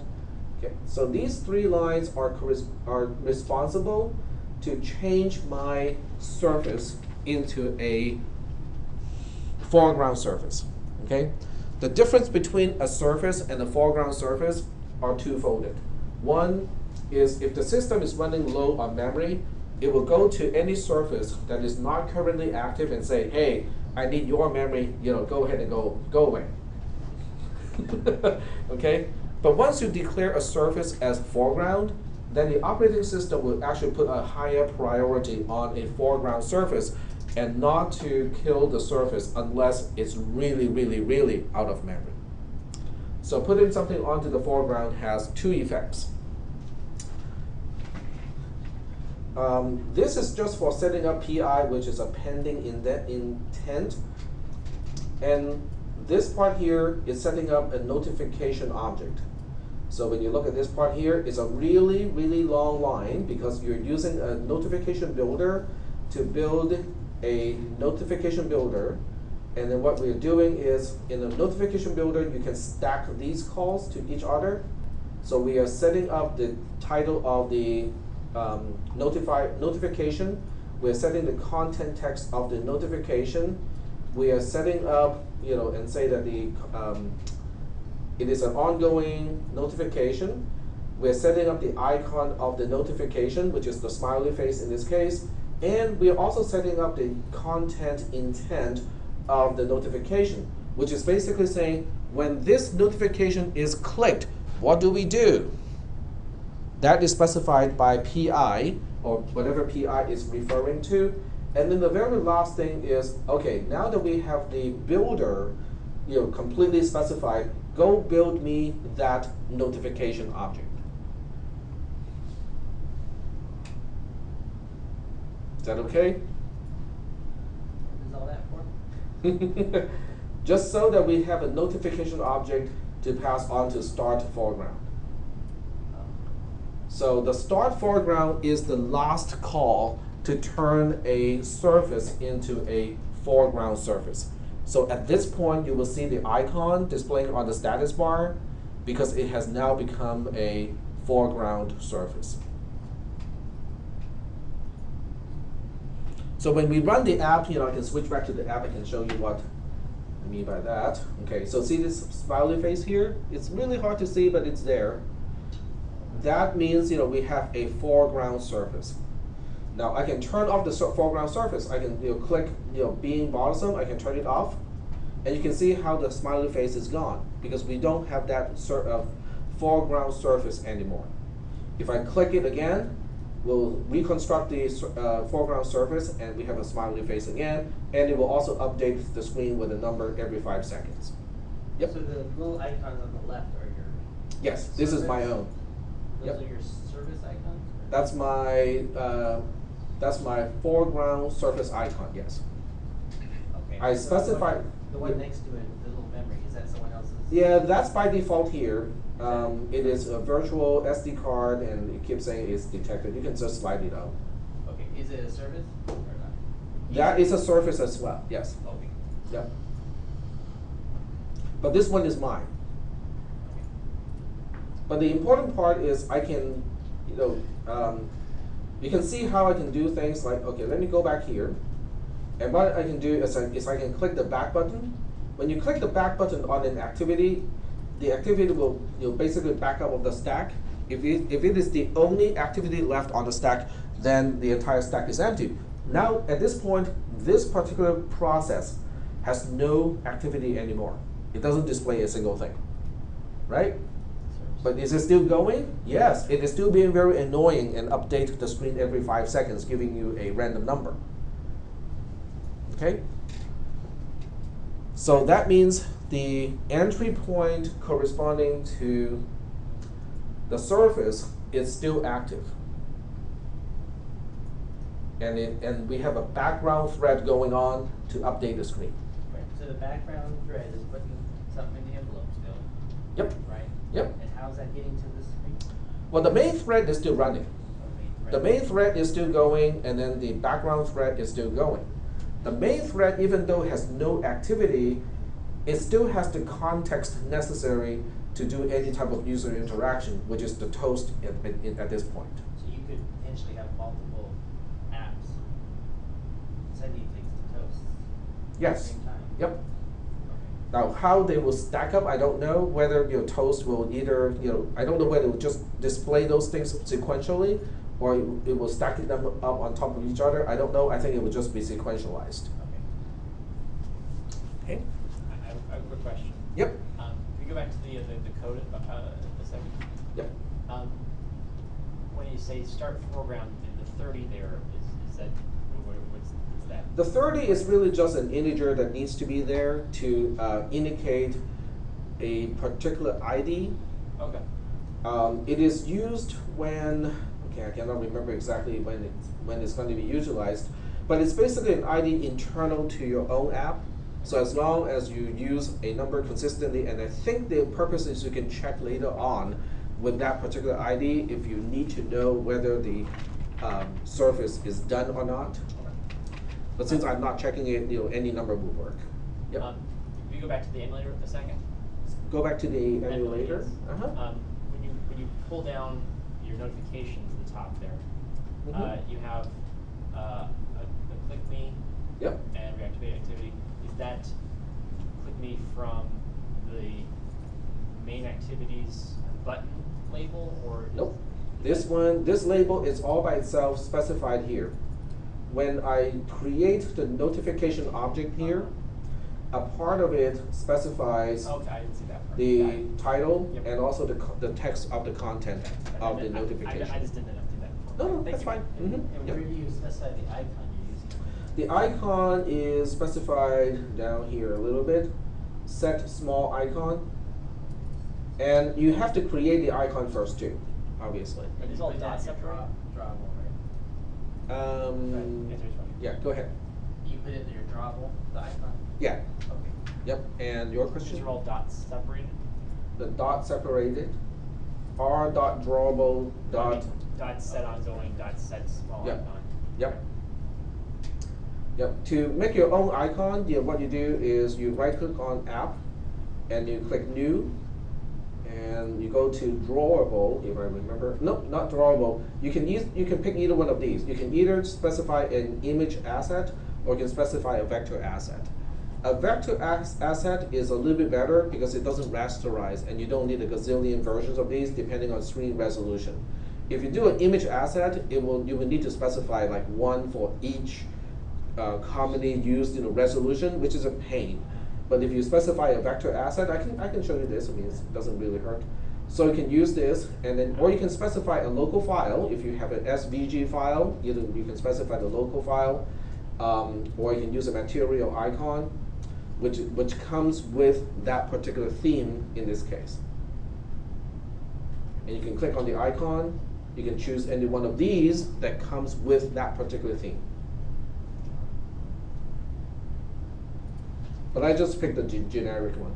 Yep. So the SVG, there's a, what app builds SVG? There are some really useful apps that can build SVGs. The one that I use the most is called I use Inkscape. Inkscape. Yep. Oh, Inkscape. Yeah, Inkscape can do it when you go to graphics. If you have my distribution, you already have it installed. So Inkscape, is just it's kind of like a freehand from Adobe. It's a vector-based drawing program where you can, okay, let me just kind of zoom into a particular area here. And you can use any one of these tools to help you draw whatever object you need to draw. And then when you save it, it is a scalable vector graphics file, which can then be used by Android Studio to create your icons and whatnot. But because it's SVG, on a higher resolution device, it will look finer and nicer, but it will downscale to anything, automatically. You have to make it a certain size, or will? Say that one more time? Probably have to make it a certain size in order to fit? I don't think so, because as an SVG, Oh, it'll scale. yeah, I think you just have to control the aspect ratio of the thing. But once you have the aspect ratio as a square, I think the scaling is done automatically. I'm not 100% sure because I haven't tried it yet. And I think you have to restrict to only using black and white, for the icon on the notification bar. Does anyone know whether you can use additional colors or not?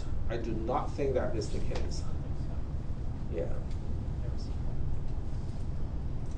Yep. Okay, so here's the magic thing too. So when you click this thing, it automatically opens the activity again.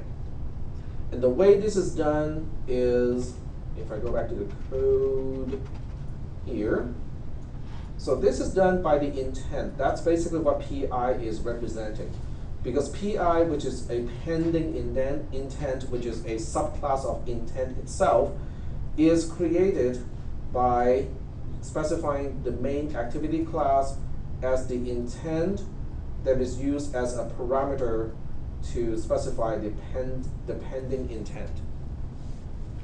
So that's what you do to associate an action to perform when the notification itself is clicked. If you specify nothing, if you do not specify a content intent, which is here, if you erase this part, then it won't hurt anything. It's just that when you click on the notification, it doesn't do a single thing. Is that okay? Sort of? Yep. The notification, that's the one at the top, when you draw it down. Right. So Okay. the notification is not referring to the icon. It is referring to, once you drag it, this thing is the quote-unquote notification. So you're saying right now you click on that and it'll come back? Is that? If it's already gone, it will come back, but if it's here already, I'm not sure whether this is stacking on top or not. Yeah, it looks like, no, it's not stacking. Because once you have an activity started already, it will just go back to that same activity. Okay, but like right now, if you drop it down, click on it, it'll bring it back up because of that set content? Yeah, exactly. Okay. Because the purpose of the intent is to bring it back in. Uh-oh, it's not working.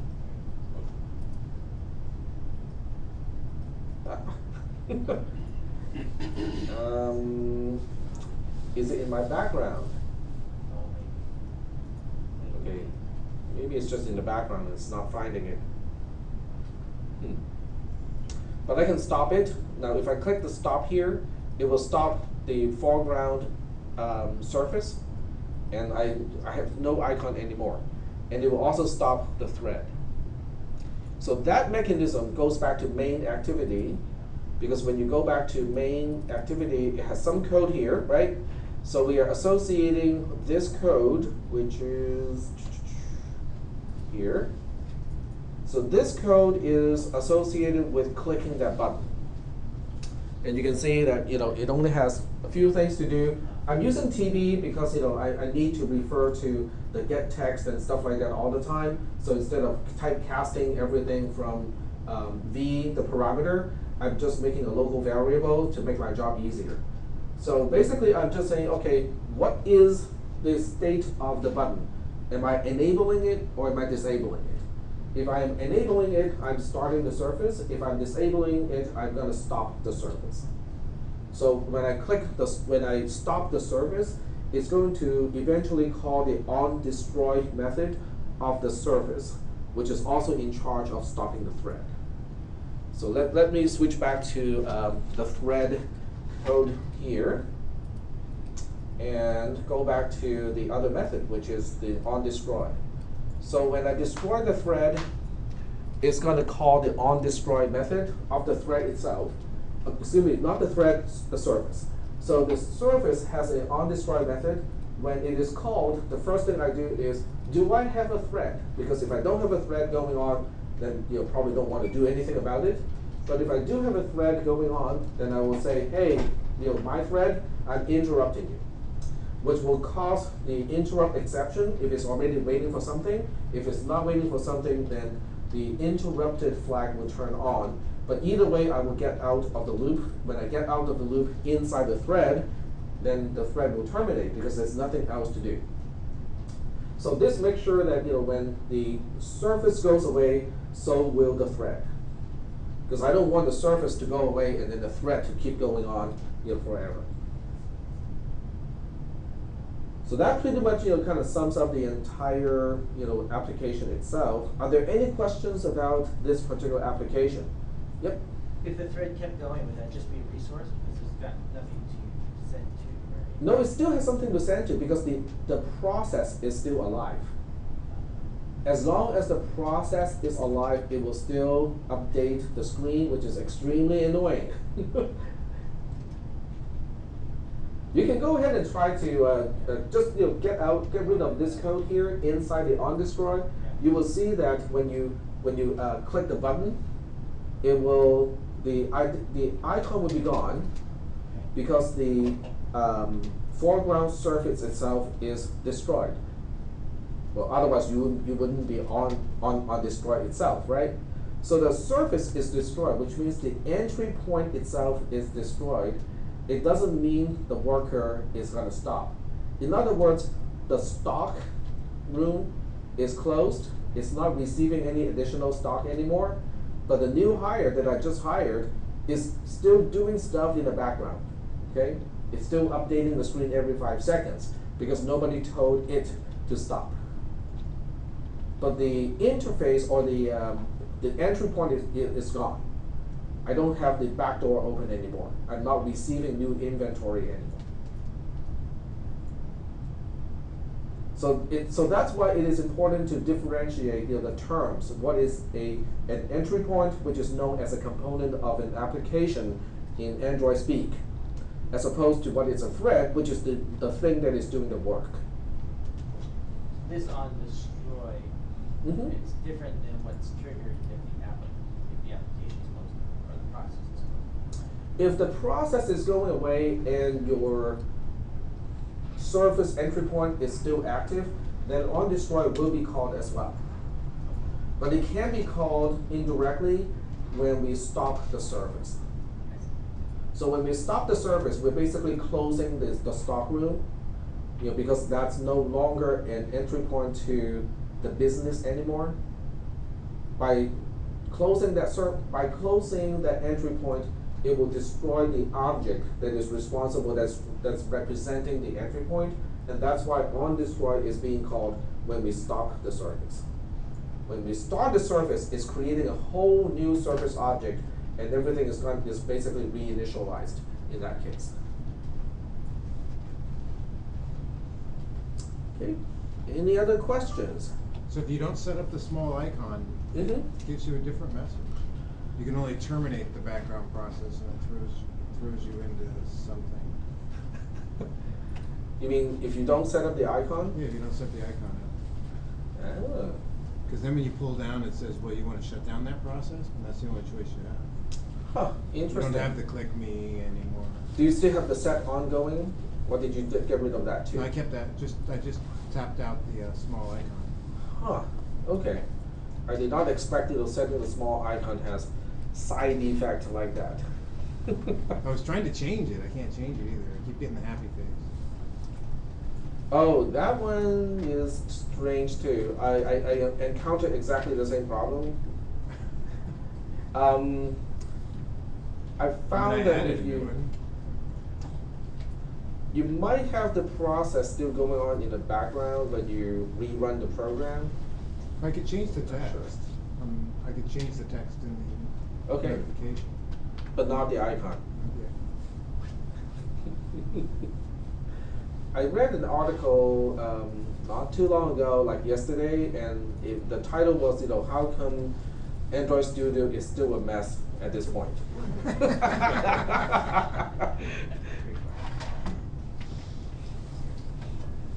I think that the problem has to do with they never really slow down to consolidate, to make everything work together. And the people who are doing the actual Android development, they keep pushing ahead. So the development tool people have to kind of try to keep up, and they never had time to go back and fix stuff.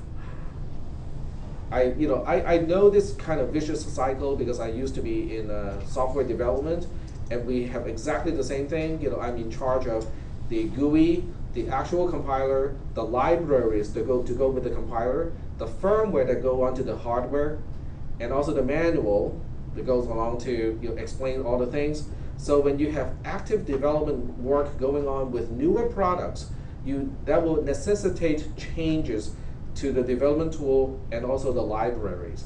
And then you get bug report of the older version of the same software. So now you have to fix the old version of the software and then propagate the changes to the current latest branch of the software.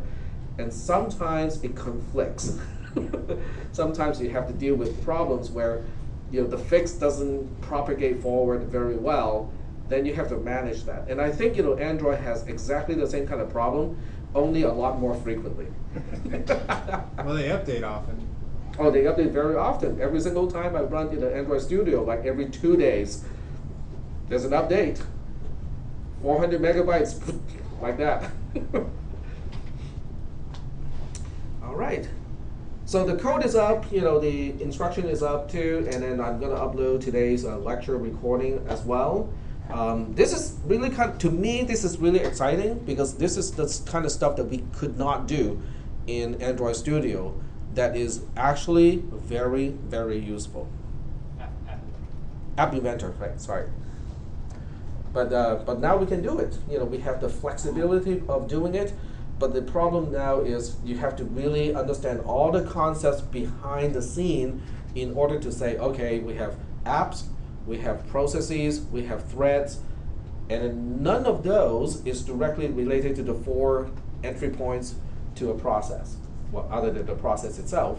So you have 4 entry points: activity for user interaction, surface for inter-process communication, but you can also use it for the background process and stuff like that too. You have a broadcast receiver, so that if your app needs to do something about airplane mode or whatnot, then you need to set up the broadcast receiver. And then the last one is a provider. If your app is going to be known by other apps and they want to contact you and say, hey, tax app, I need you to tell me about blah, blah, blah, then you can set that up as well. Most user-oriented apps probably will not be providers, because in order to be a useful provider, other apps have to know you as well, so that when they run or when they install, Android Play Store can then say, hey, can this new app have access to that provider? That's what it's asking you when you install something. Like when you install Pokemon Go, it has a gazillion things that it's asking you, right? One of those things is, can I have access to a contact list? And that's because it is going to use contact list as a provider in order to retrieve contact information. It's a provider. Contact list itself is a content provider. But I can totally see some of your apps may want to get a global message. Okay, we're going into airplane mode, or we're getting off of airplane mode. Any type of global action like that, you can set up a receiver and say, I want to know about that. You can always set up the receiver and then not do a single thing about it. That's okay too. Can you declare a global action? I do not Broadcast think. message? You mean using your app to declare a global message? Can you broadcast via sender? That's a good question. I do not know the answer to that. I would assume that you can only broadcast actions that are specific to your app, but not global messages. So you cannot just say, okay, I'm turning on airplane mode, unless you're really turning on airplane mode.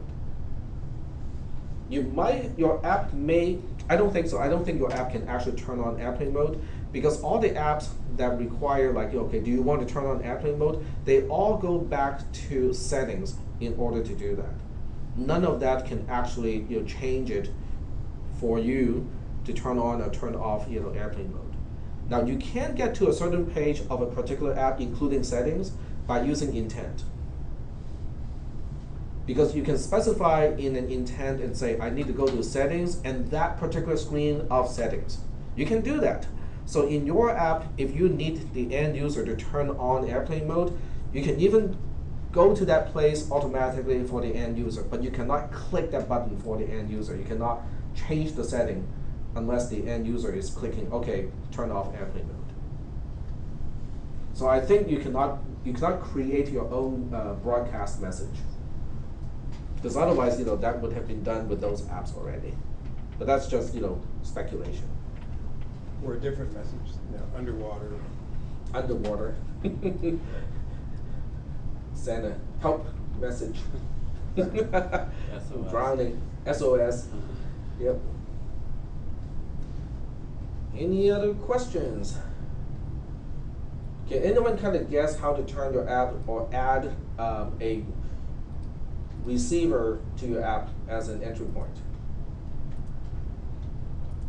I'm just guessing. It's right click on app, say new, and then see if we can see Surface is right here already, which is easy. We want a receiver.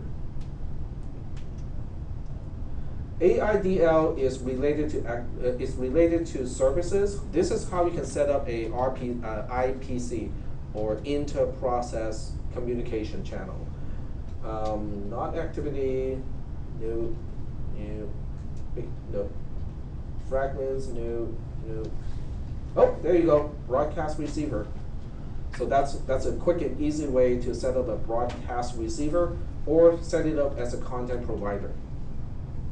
And I'm not sure about Daydream. What is Daydream in Android? Isn't it, kind of like a display thing when your phone is connected to the charger and you're not doing anything actively with it? You can turn it into Daydream mode so it can display certain things like. Okay, I'm just curious. I just want to find out what is Daydream in Android.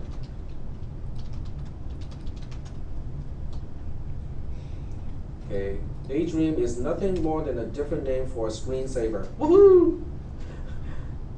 But for your Android device, you can choose from one of the 5 default Daydreams to start playing when your device is docked, charging, or both. Okay, there we go. So it's really just a fancy stuff that you can do when your phone is when it's charging on the docking station on the desk. You can go through all the family photos and whatnot, and when you add that to your app through this interface, you can say new, and then go to, what is it about? Yeah, other, and then go to Daydream. I think this is how you can associate a screensaver specific to your app. So if your app is the foreground app, when the end user puts the phone onto a charger and turn on Daydream mode, then you can specify what stuff to display on screen after the end user stops interacting for a while. I personally don't know this because I turned off everything, including the LED.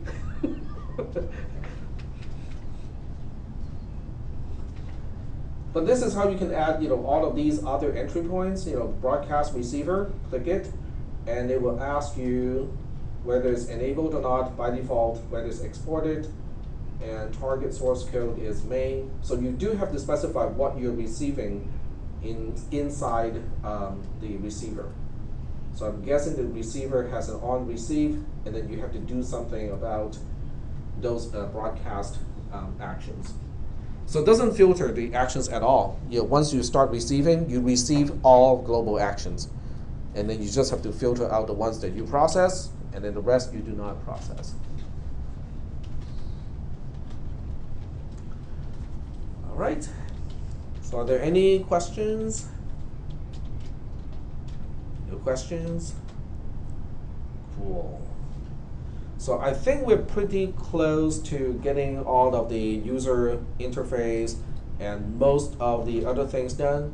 So you guys might want to kind of think about an app to write for the rest of this semester. I think we haven't touched Canvas yet. That's also a big topic because you can do a lot of fun stuff in Canvas. No daydreams. Yep.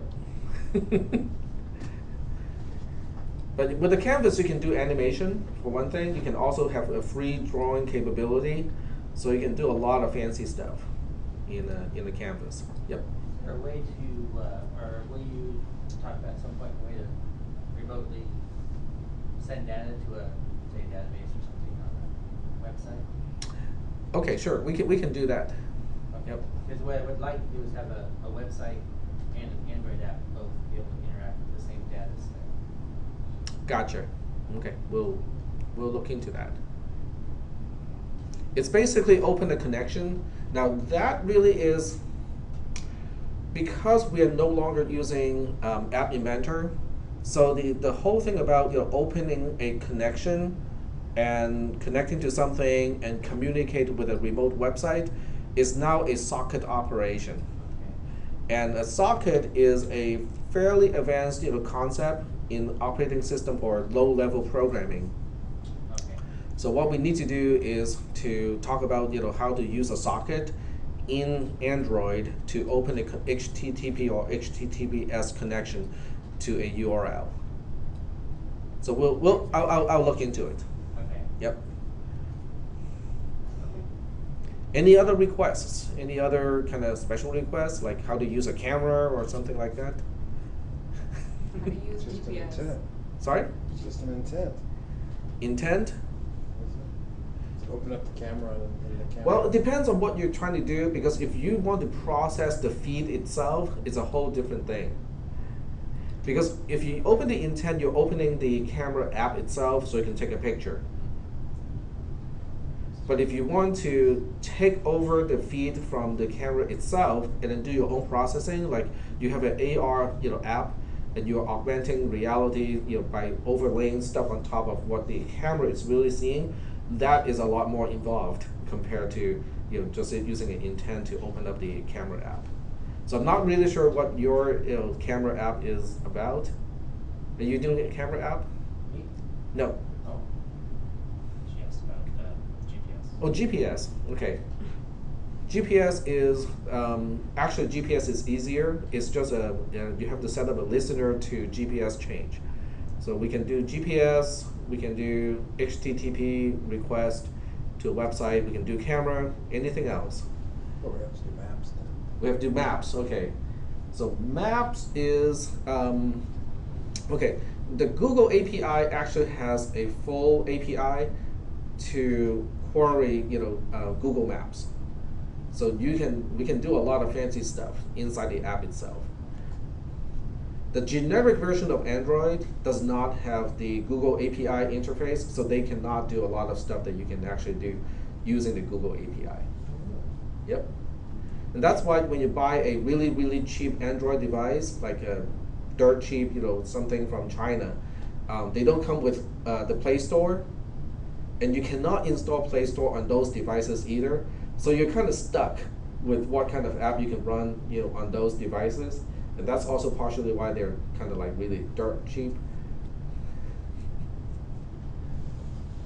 I bought one of those things and then figure out, hey, there's nothing I can really do on this thing because I can't install, a lot of the apps unless I have the APK file. I cannot really install anything on those devices. All right, so I'm gonna stop today's lecture at this point. And you guys are more than welcome to kind of download the file and then play with it, because I think this one is kind of fun, kind of interesting. It reinforces a lot of the concepts that we have talked about already, while introducing some new concepts as well.